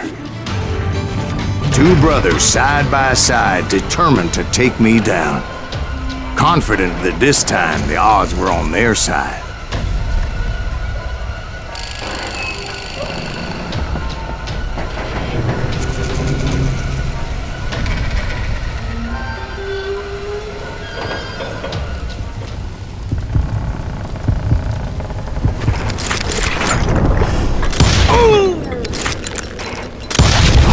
They got it wrong. A sad end for those two. If they'd only known that Emmett was still alive despite his wounds.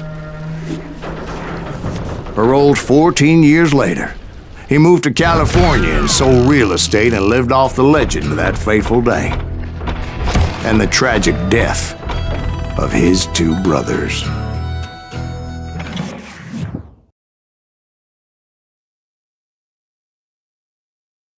My own brothers died tragically as well, truth be told.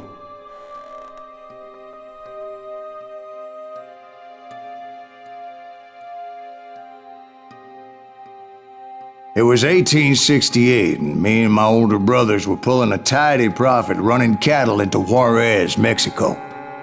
One night after my brothers retired for the evening, I found a little poker game in a cantina with a couple of cowboys. And I just couldn't lose. I even won an old Spanish coin that had to be 100 years old. Well, I was mighty pleased with myself the next morning as my brothers and I rode for Texas. But before we crossed the border, those cowboys caught up with us. It was Johnny Ringo, Roscoe Bob Bryant, and another asshole named Jim. They wanted their money back and everything else we had, including our lives, as those boys didn't want us coming for them later. Bob put that old Spanish coin in my mouth and said, "I won't have it said that I left you with nothing, boy." Well, those horses bolted, and there we hung as those bastards rode away. The branch finally snapped under the weight of the three of us, but being my older brothers were bigger and heavier, they were already dead. And right then I swore to myself that I would avenge them. Ringo you know about. But Bob eluded me, until I heard he was riding with the wild bunch.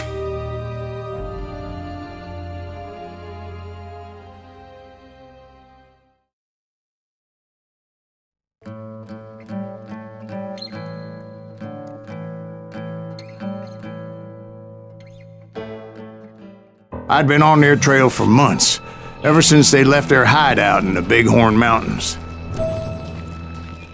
Led by Butch Cassidy, they were a loose association of outlaws who robbed banks and trains from Colorado to Montana. Among them was the Sundance Kid, and that murderous hombre I was tracking, Roscoe Bob Bryant. Were you a part of that giant Pinkerton posse after the Wild Bunch? No, boy. A circus like that would have slowed me down. Besides, I wanted Bryant all to myself. I'd heard about a large shipment of gold being transported to Wilcox, Wyoming on the Overland Flyer.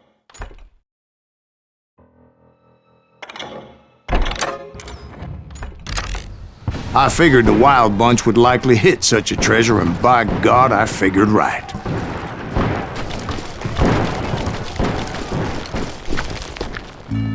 They blew the bridge with the intention of forcing the train to stop.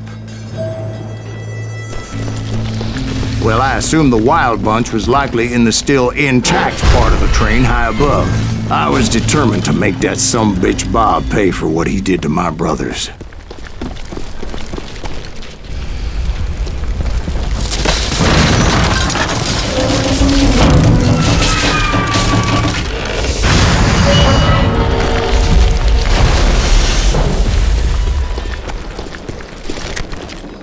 I found the device they used to blow the tracks, so I knew I was headed in the right direction. My ears are still ringing from blowing up that bridge. What'd you say? Well, I made my way off unscathed and came upon a few members of the gang and had no choice but to dispatch them. From there, I had to negotiate an even more precarious route.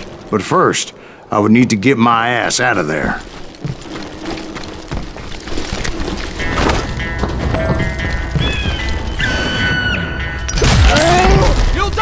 I jumped from the frying pan into the fire as the train was clearly fixing to fall.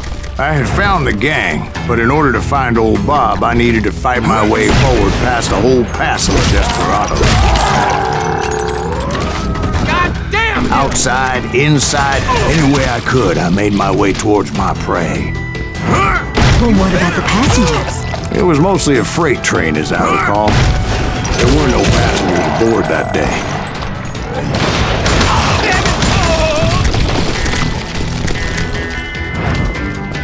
As I mentioned before, I am not fond of heights, but I was too busy dodging bullets to worry about falling to my death. Odds were I was likely to die that day anyway, so I was determined to take down as many of those bastards as I could. At times, it was like shooting ducks in a shooting gallery. The only difference is these damn ducks shot back.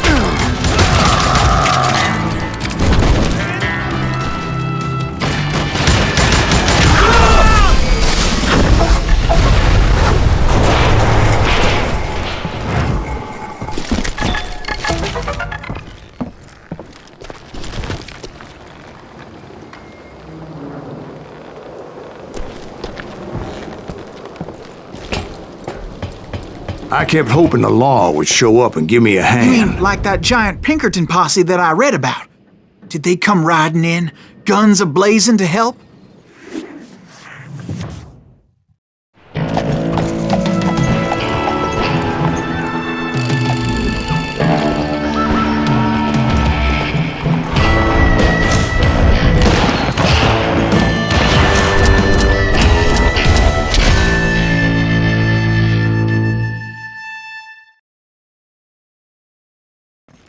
Help? From the Pinkertons? No, son. I had to fight the Wild Bunch all by my lonesome, as usual. Who the hell is that?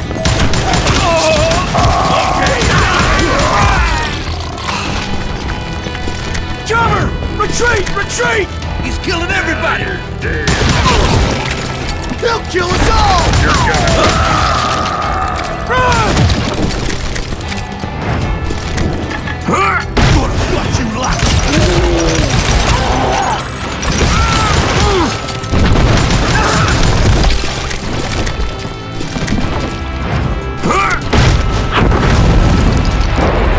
My guess is those dime novels didn't portray this as it happened, did they? Only a few stragglers were left. I had to cut them down pronto if I was going to stay on old Bob's trail.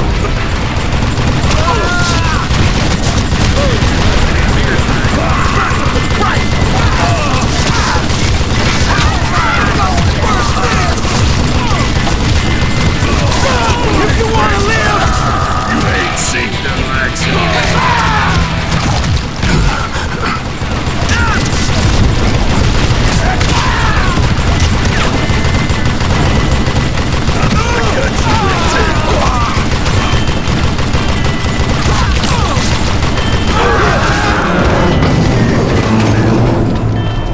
Once I silenced all those guns, I went searching for my nemesis, determined to finally have my justice. But the only survivor who welcomed me was George Flat-Nose Curry. Who was he?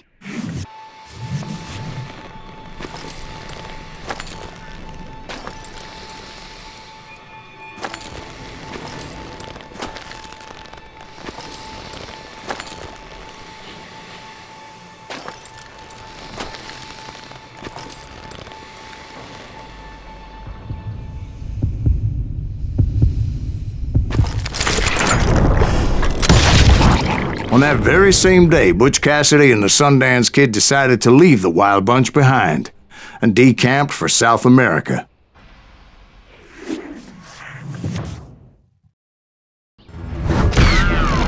They ended up living down there for many years, but I'm sure you already know all about that.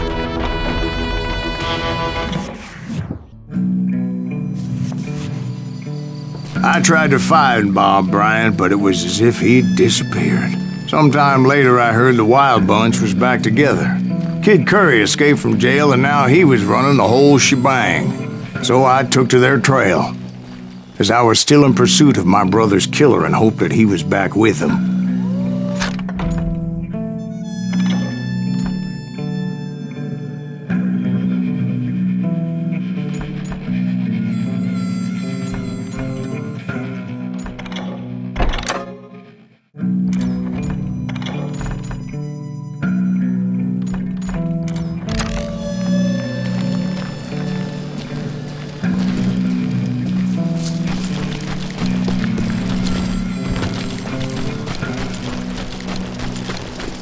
That Kid Curry's kinda crazy, ain't he? don't let him hear you saying that. Anyways, I tracked those boys to a camp right outside Parachute, Colorado. Who's shooting at me? We're under fire! Being outnumbered, I didn't bother with a warning shot. I just started taking those bastards down.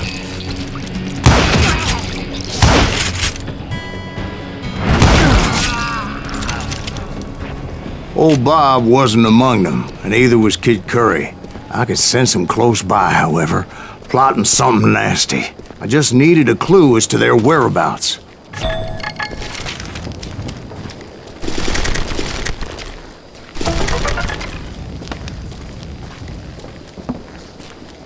And I found one.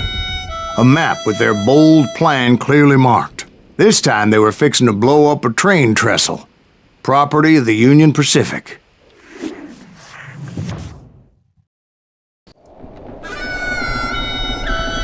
The plan clearly indicated how they were fixing to undermine several of the weakest wooden supports.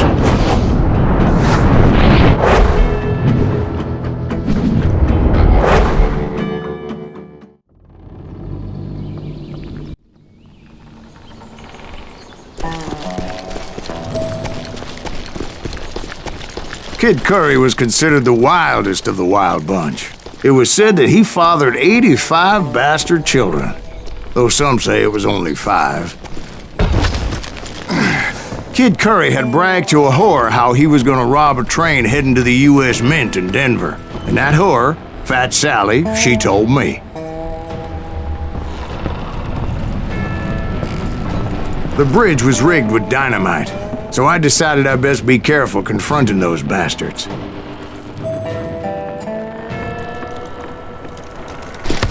And I made it a point to remove any dynamite that I came across. A moment later, I saw a ladder that somehow had escaped my attention. I know what I'm doing.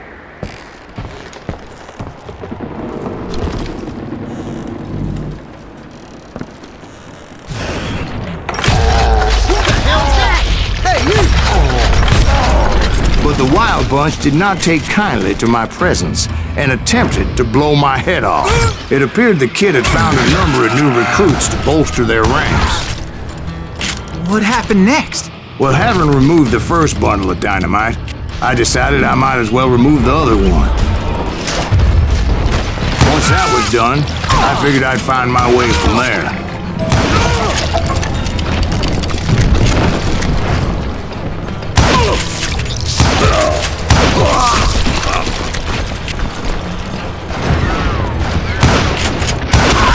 God damn you! These creatures!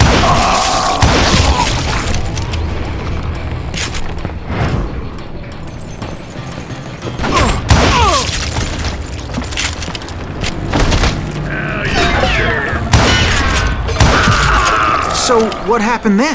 Had to remove more of that damn dynamite.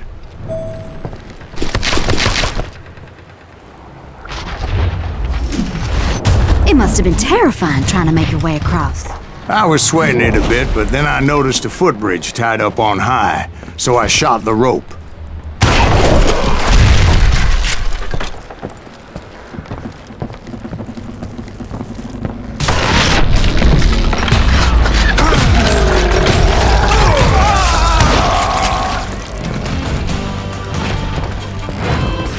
So that was all the dynamite? Funny you should mention that, darling. As actually, there was a fourth charge impeding my progress.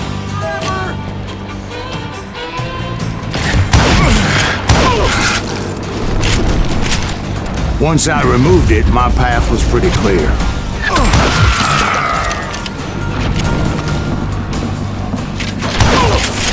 He'll kill us all! Get out of here!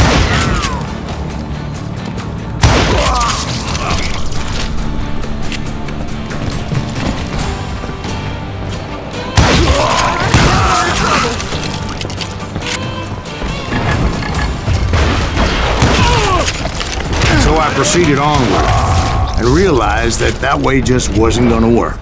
I needed an alternate path forward.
Luckily, I found a cave, and as I made my way back to the bridge, I saw something that concerned me. It was a long, burning fuse, and it was moving fast as hell. I had to catch it.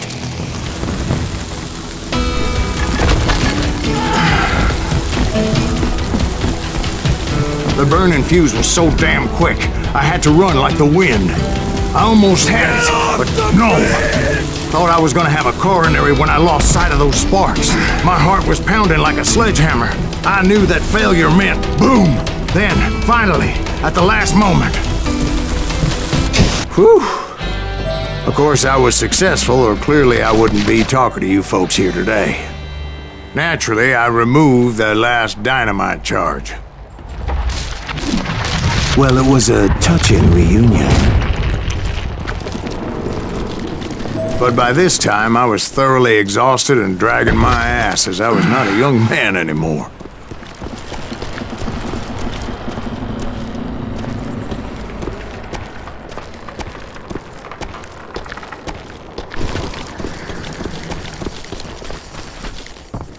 kill that SOB! Make him bleed! Send him to Finally, I found those boys. Or more precisely, they found me.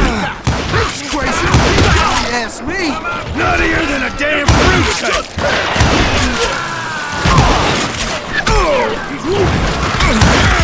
We're losing too many men!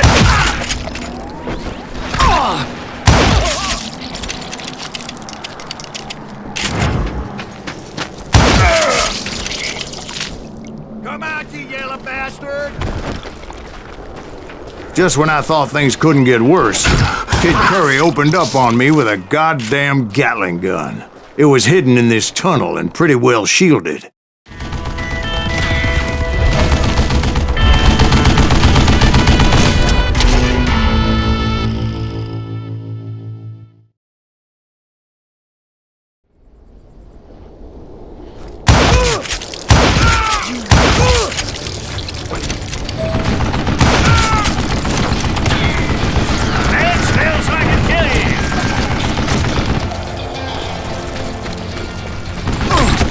Luckily, I had located some dynamite.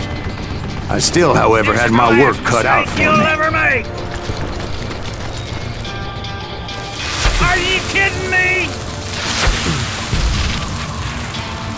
God damn it, I need some help here! Come on, boys! Take this sumbitch out!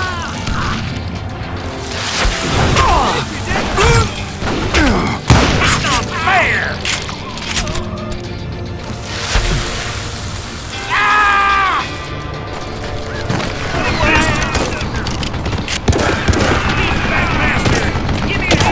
Come here! Fuck you, boy! Death is coming from you! Shit! Guess you had enough, huh?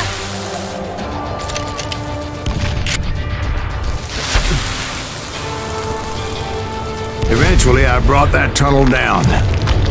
And that's when I met Kid Curry himself. He had decided to stop pussyfooting around and deal with me personally.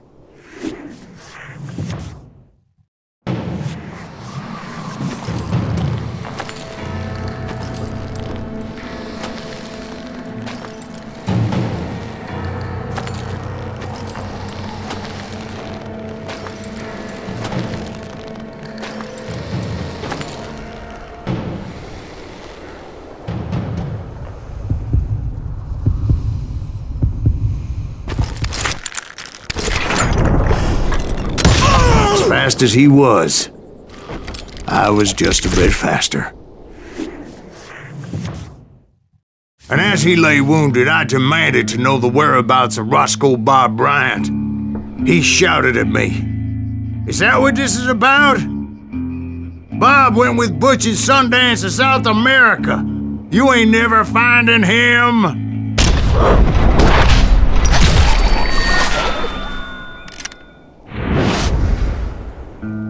Those were his last words.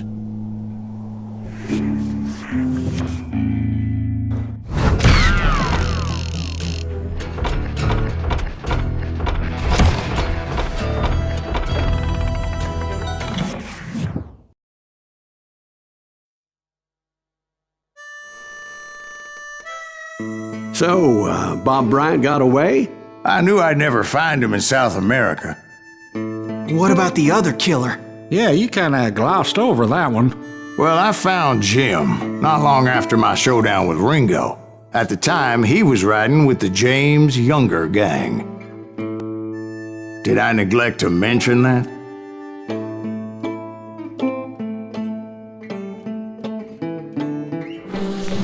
Jesse James? The greatest outlaw who ever lived?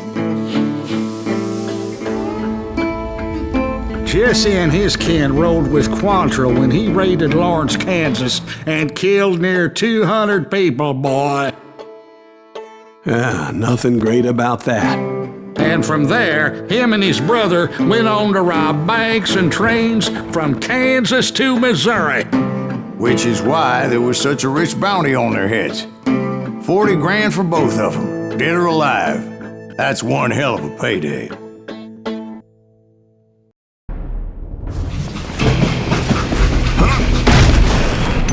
confronted them as they were robbing a train. Bullets were flying at me from every which way. But I knew I'd have to fight my way forward if I was gonna find this gem. If I go around,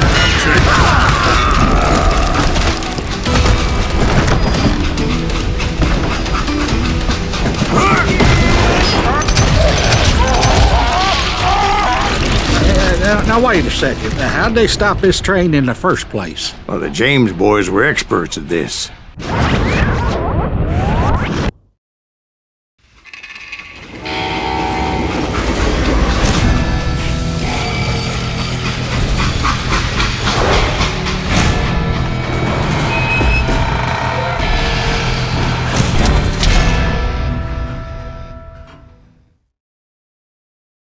They hopped a freight train having heard there was a big payroll in the express safe. So, I hopped the same train.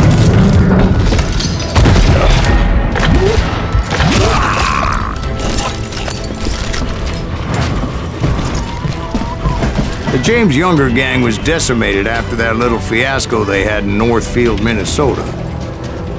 So Jesse needed more men and took on the killer I was after, along with a host of others.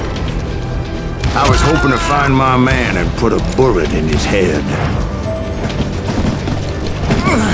Climbing around that train, I must have swallowed 100 damn bugs before I reached James Younger gang pulled the first train robbery west of the Mississippi. Sounds like you hold them in high regard. Everyone knows they were the most famous outlaw gang ever. And you took them all on by your lonesome. Again. I'm finding this all a little hard to swallow, friend. Well, maybe you need to wash it down with some whiskey. By the way, did I mention that that train was flying down those tracks like a bat out of hell?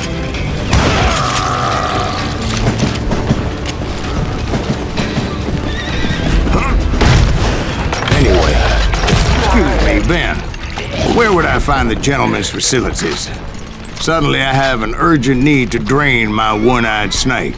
Well, I've had more than a few drinks, and I've been sitting here for quite a spell. Right through there. I mean, should have never heard so much malarkey in my life.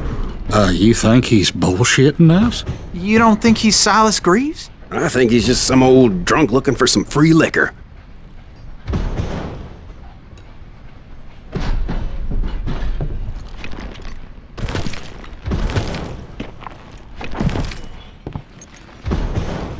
I don't know, Jack. I think I believe him. You don't think he met Jesse James? Oh, you gotta be kidding me. That story makes no sense at all. Jack. I mean, you gotta be 2 bricks short of a load to believe that cock and bull story. I don't agree. Jack, lay off the But bar. you seriously think that tired old man went toe-to-toe with Jesse James? Well, that's better. Coming back. Did I mention that this Jim was married to the infamous Belle Starr? Of course, I didn't learn that until later. Anyway, I made my way forward the best I could. Around the sides, over the roof. At some point, some sumbitch saw me and shouted out, "It's a damn Pinkerton!" Now, I never worked for that limey cocksucker, but I guess they assumed I was one of his assassins. Those evil bastards firebombed Jesse's mother's house and killed his stepbrother. So it's no wonder each and every asshole on that train wanted me dead. Everybody's always mistaking you for somebody else, aren't they? Why is that, I wonder? Don't rightly know, Jack. I'm just telling you how I remember it. I bet you are.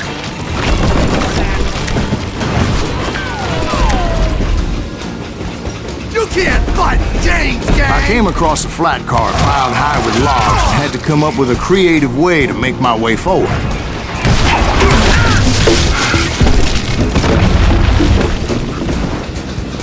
I wondered if I was ever going to find the front of that train, or the bastard I was after. Jesse hired a damn army after Northfield. Guess he didn't want to be outgunned like that ever again. Right about then, I was attacked by some asshole on a Gatling gun. Yeah, seems like you run into a lot of them. Asshole? Gatling guns. Yes, I did. Now, I don't remember how I took it out. It was either a bullet or dynamite. Where would you find dynamite? Does it really matter, Jack? You're messing with the flow of the story here.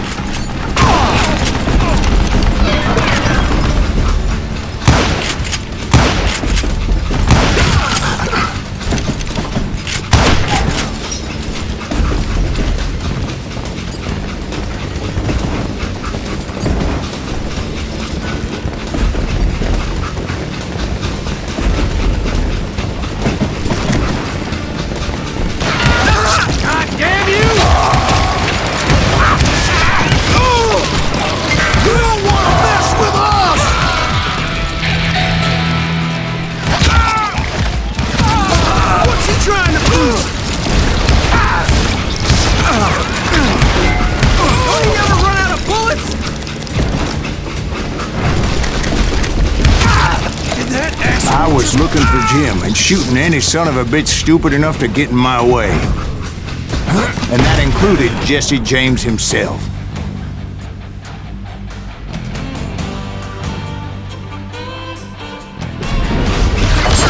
You know who we are!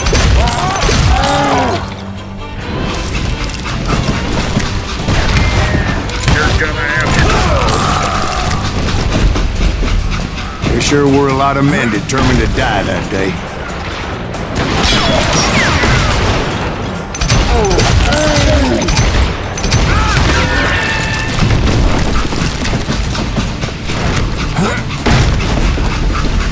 It was then that Jesse detached the express car from the rest of the damn train. I could see Jesse waiting for me, fixing to kill me so he could get away with all that money.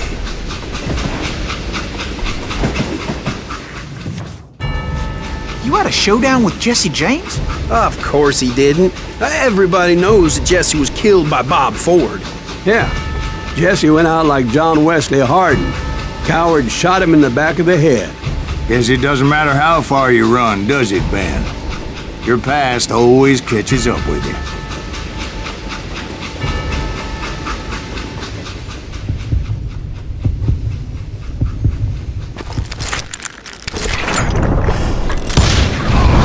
Yeah, I didn't kill Jesse James. Just wounded him bad enough to convince him to hang up his guns. What about that Jim fella? What happened to him? I figure he was up front with a gun to the engineer's head. That bastard slipped away again. I'll tell you how I got him. But first I need to wet my whistle.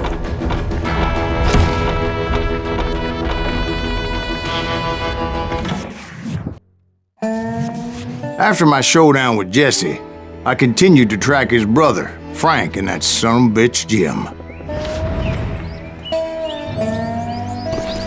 I followed those bastards into the high mountains as they were going to ground. What mountains would that be? Somewhere in the Ozarks, I believe. The perfect place to hide out from the authorities.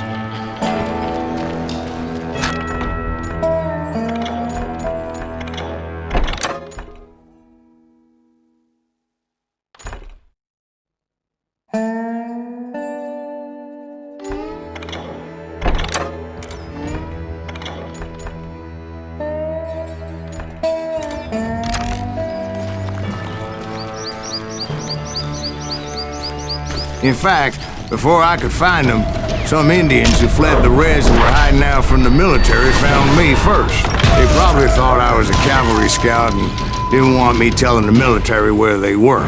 Indians? They could have been Cheyenne, but there was all sorts of renegades roaming the landscape back then.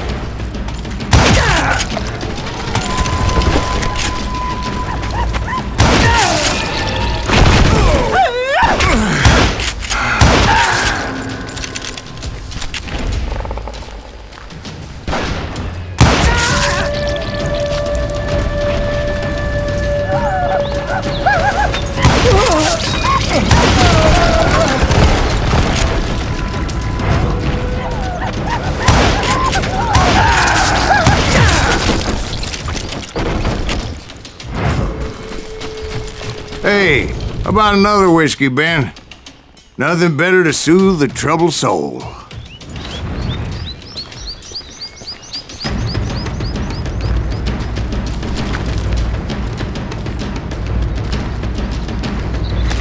Now, where was I?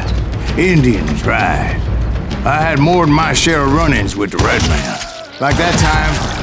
Did I tell you about Grey Wolf? Yes, sir. You did. Ah, of course I did. In fact, I can still remember that old medicine man's words to me. Jesus Christ, we're back to that again? You carry great darkness in your heart. It will claim your soul. You will come to this place again and kill many more men, and the darkness will grow until it consumes everything you are.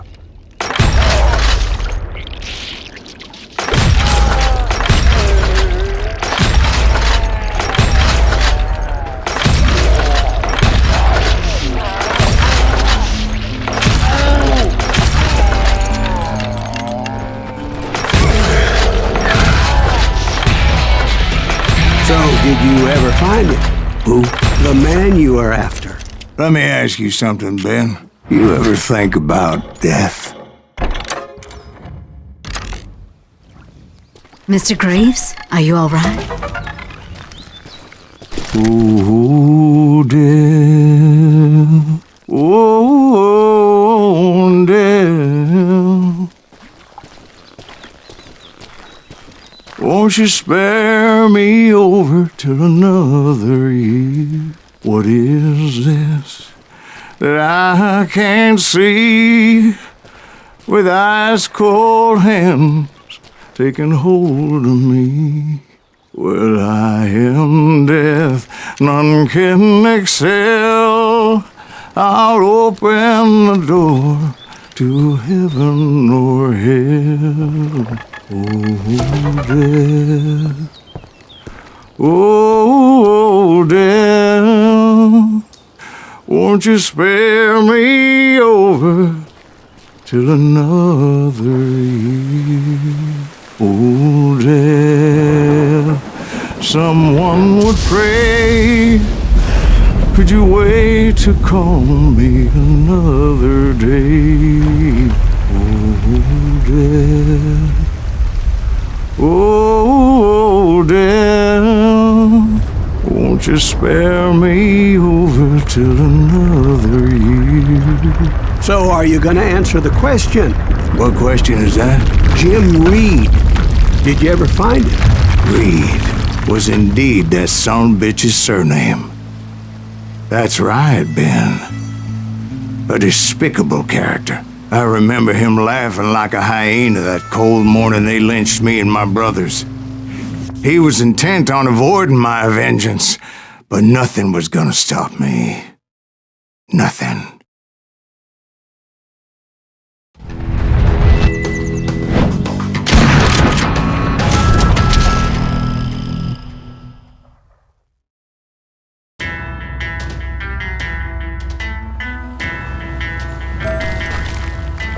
I finally did track those outlaws down. They had long rifles with scopes and were well positioned to pick off any poor soul who came anywhere close.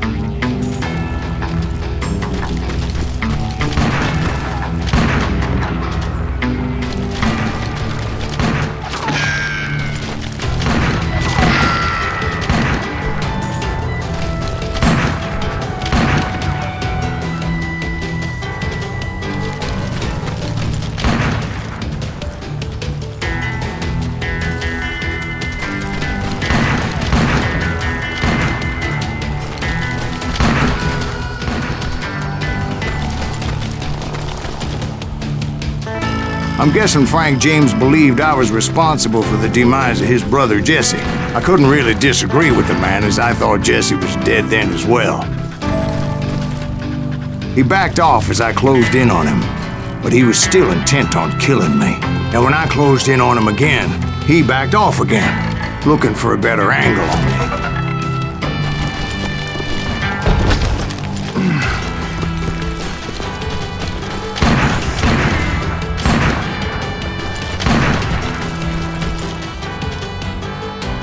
Hell, I can't fault Frank for wanting his revenge, as I was there for the same damn reason myself. At this point, I'm guessing you think Silas Greaves is a worse murderer than Jim Reed ever was. No, sir. A man who spent half his life killing somebody's brothers, fathers, sons. I think you were just looking for justice, sir. Is that what I was looking for, Dwight? Is that what it was?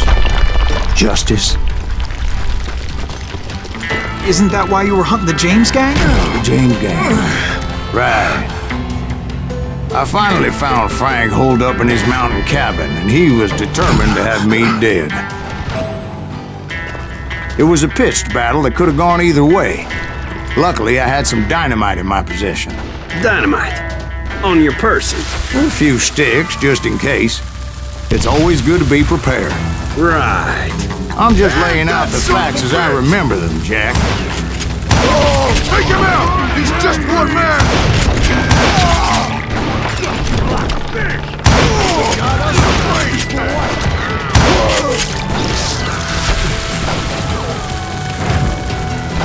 Put him down! I want that bastard!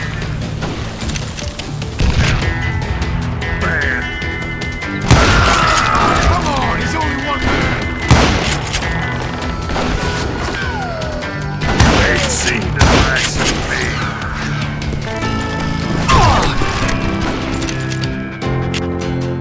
Death is coming for you. Damn bullet maggot! Get out here and face me!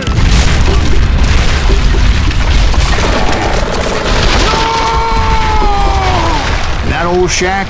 Well, it went tumbling right off that cliff. With Frank James still in it? Yes, sir. But Frank James is still alive, living in Missouri, showing folks around the family farm for 25 cents a tour. I didn't say he died in the fall, now did I?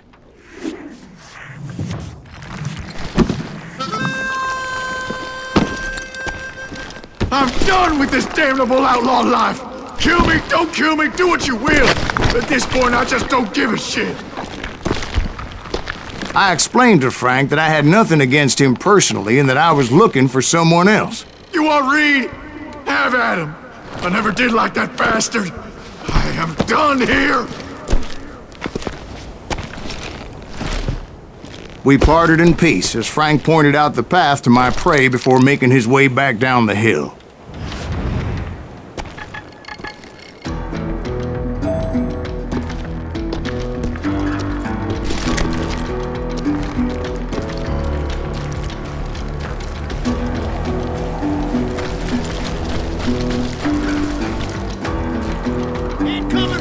So what happened with Reed?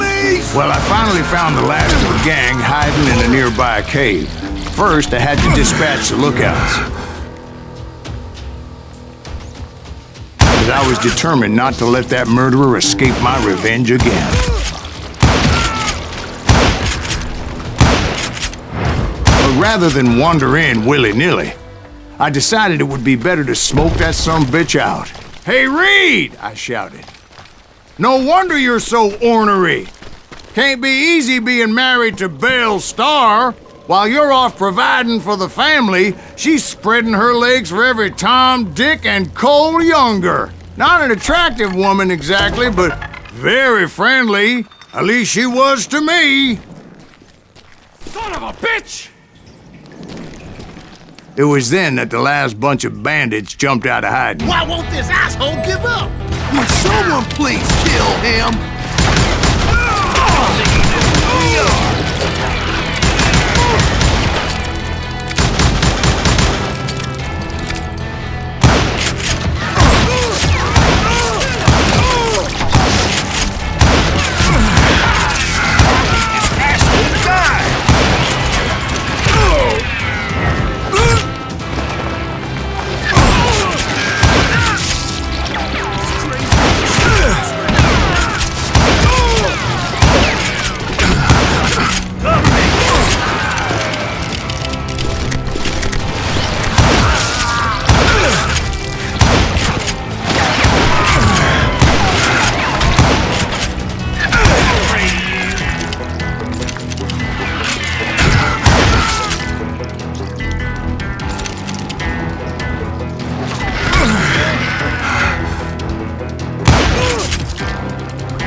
Eventually, it was just me and Reed.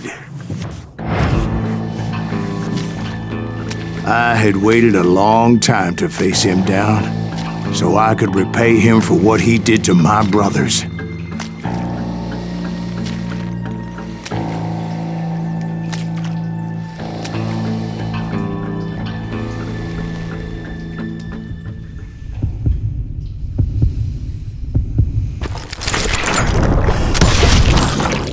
And repay him I did.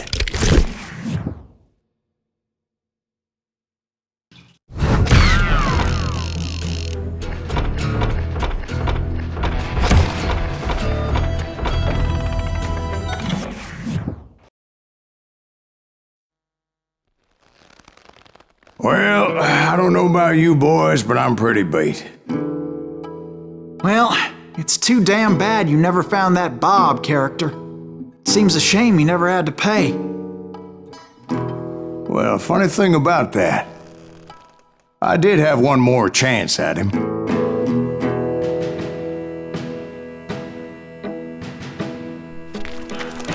Six months ago, I heard that Butch and Sundance were back in the States and had gathered up some of their old gang. I tracked them down, hoping that Roscoe Bob Bryant had returned with them. So you're saying they didn't die down in Bolivia? That's what I'm saying.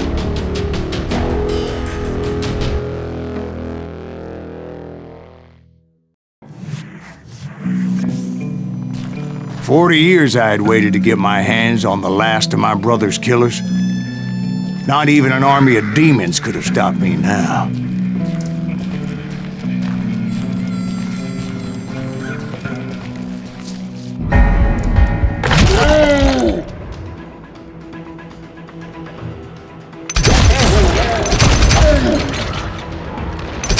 Both Johnny Ringo and Jim Reed fell fairly quickly.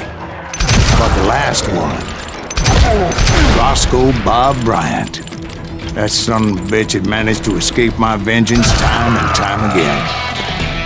I couldn't even be certain I'd recognize him after all those years. By now, he had to be close to 70. But for all you know, he could have been dead. That thought had indeed crossed my mind, as did others. For instance, did my thirst for vengeance turn me into something worse than the man I was after? By this point in my storied career, I had killed more men than Bob Bryant ever had.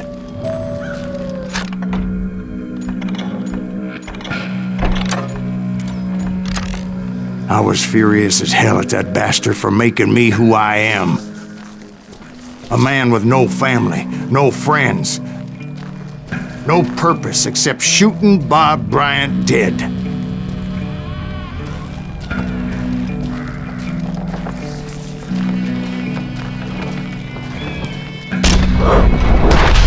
You ain't seen the hurts of me. Nothing could stop me from taking his life. I'd been after that killer forever. From the time I rode with Billy the Kid. But that chapter of my story you already know. Chapter of that fairy tale, you mean? Suddenly, it was 1910. There I was, an old man roaming a ghost town dead almost 2 decades. The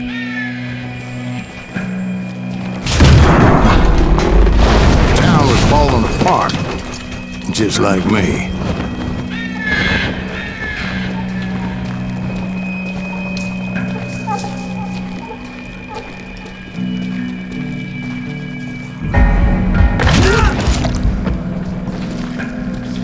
But I wasn't about to call it quits.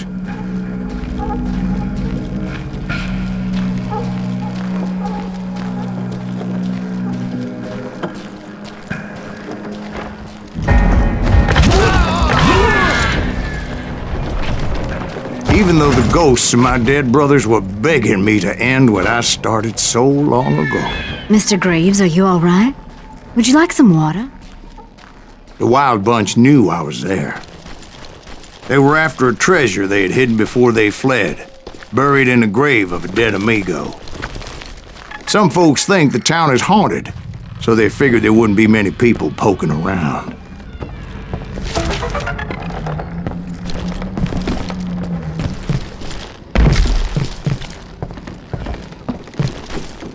I intended to fill that grave with Bob Bryant's corpse. But like I said, the bandits knew I was on to them.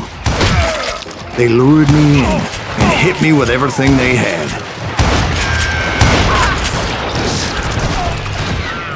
That old story ain't right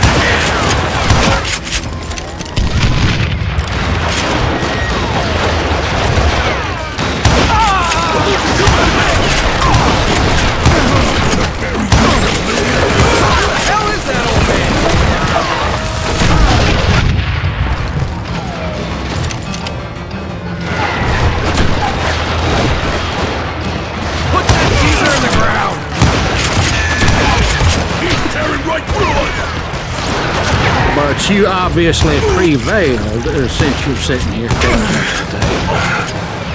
Actually, in that moment, I did not prevail. So I suppose we're talking to a ghost. Funny you should put it like that, Jack.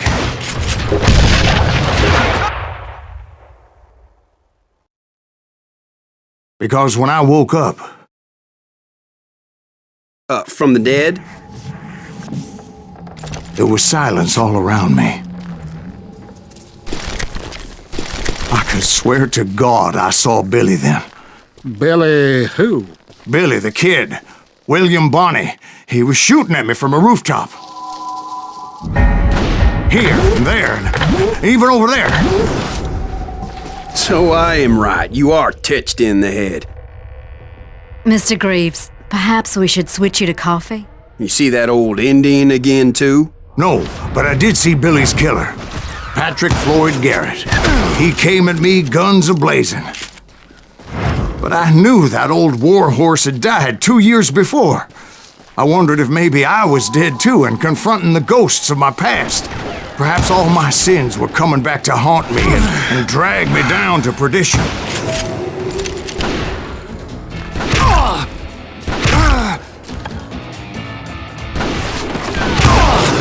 I saw Henry Plummer throw dynamite at me.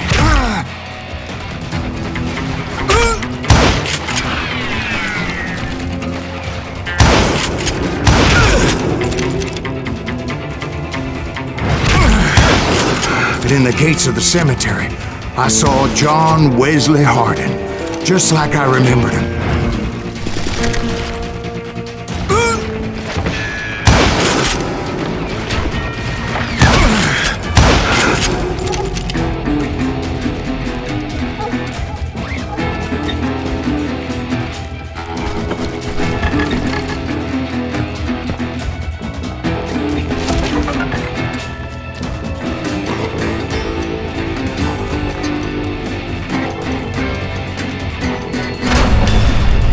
Robert Ollinger appeared with his terrible double-barrel shotgun. But no ghost army was stopping me. My father-in-law got hit with a fallen branch. He spent the rest of his life talking to dogs.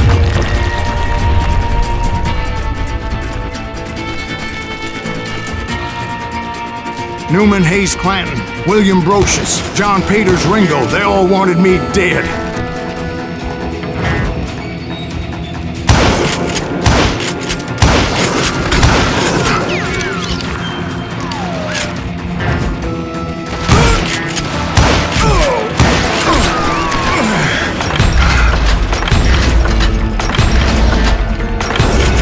The Dalton brothers, Robert and Grattan, guardians of the Garden of the Dead.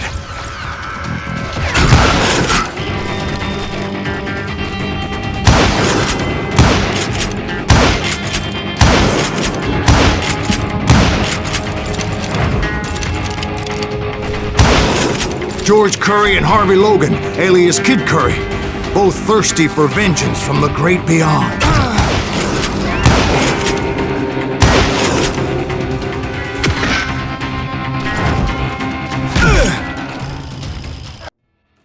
The Dalton brothers, Robert and Grattan, guardians of the Garden of the Dead.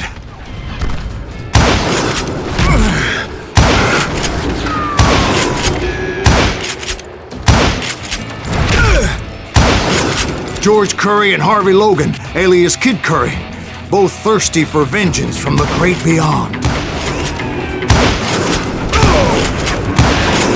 Jesse, Woodson, James, and Jim Reed, each one deader than the next. I thought I would go crazy. Thought?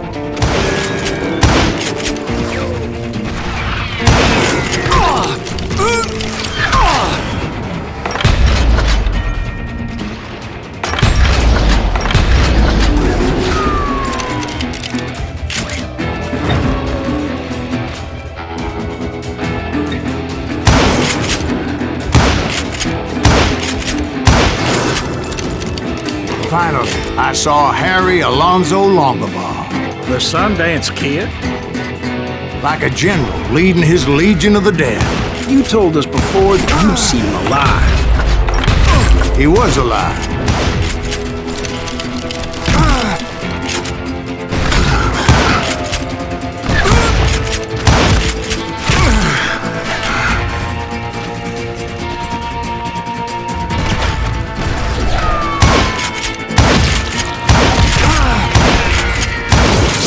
Then I heard a voice call to me from afar. It was Robert Leroy Parker, a.k.a. Butch Cassidy, coming at me from out of the fog. Thanks for taking care of that bastard.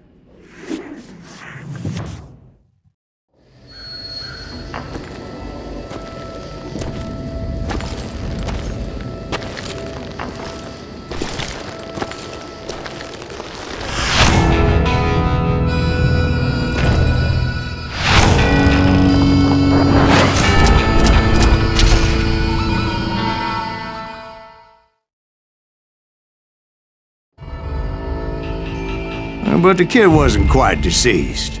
Not yet. Takes more than one little bullet to kill the likes of me, partner. Those two looked like they hadn't seen each other for quite a while. Clearly, they were no longer amigos. Shit. I was hoping I wouldn't have to kill you. You won't have to, Butch. I'm killing you first. I asked them about Bob Bryant, but they were too busy with their own heated conversation. Let me get this shit straight. You want my money and the love of my life? You frittered it all away, Butch. Edda's mine. So is that damn money. I didn't want to shoot anybody until I had an answer to my question, but those boys didn't give me much of a choice.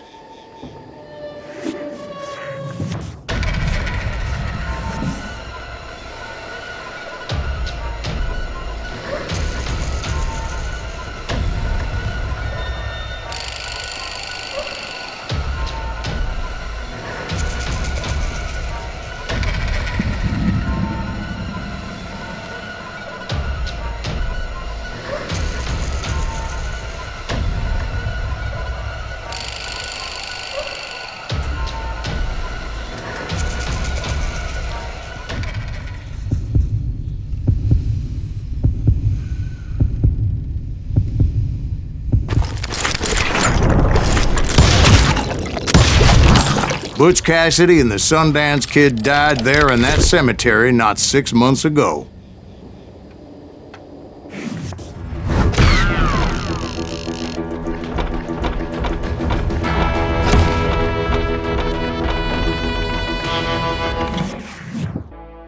Butch Cassidy and the Sundance Kid were killed by the Bolivian army. Everybody knows that. That's the legend, but it ain't the truth.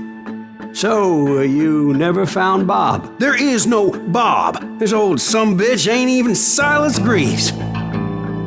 Sir, is that true? Have you been pulling our legs this whole time? Well, not the whole time. Oh man, I think you've worn out your welcome here. Maybe you're right, Jack. Maybe it's time to pay. You see, Ben, or should I say Bob, your past always catches up with you.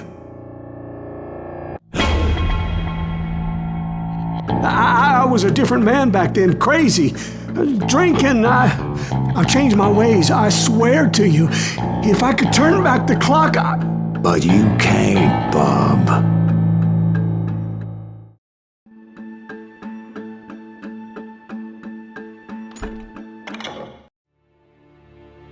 Why'd you toy with me like that? Telling those tales, knowing all along.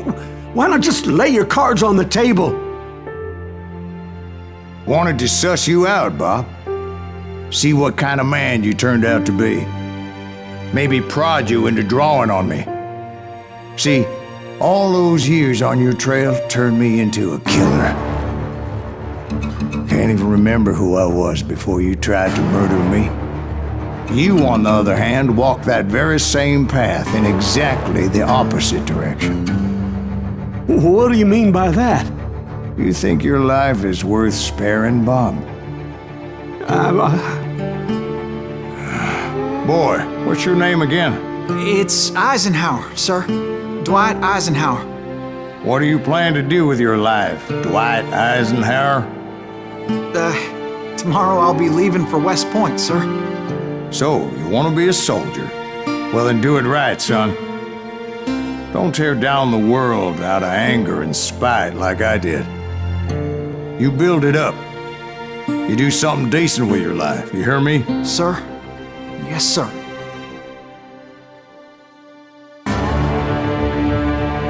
I won't have it said I left you with nothing, Bob.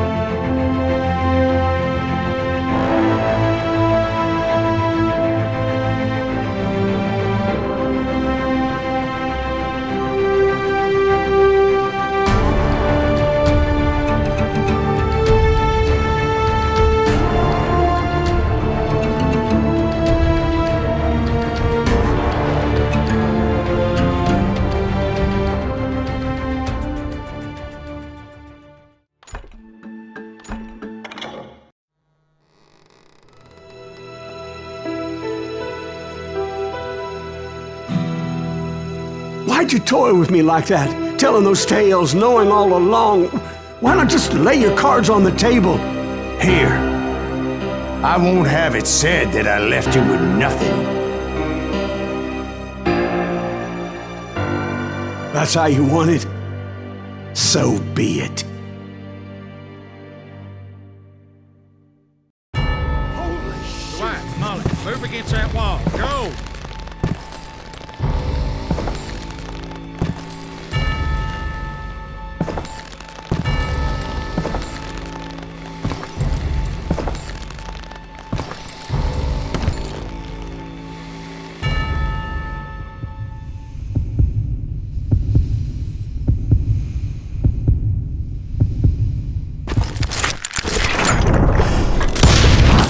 Oh my God! Oh, Jesus!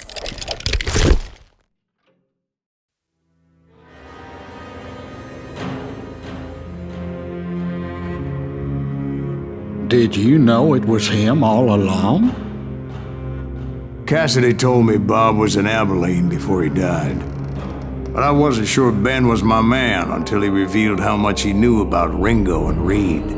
The coin, of course. Well, that was the last nail in that particular coffin. I better go get the sheriff. You okay, boy? You're looking mighty shook up. Dwight, maybe you best go home. Young Eisenhower here is leaving for West Point tomorrow. He shouldn't get caught up in something like this. I think I might head out myself at this juncture. Unless you want to stop me, Jack. No, sir, Mr. Greaves. So where are you going now? Now that you had your revenge? Doesn't really matter, does it? As I've sold my soul for it, and will never again walk with those I have lost.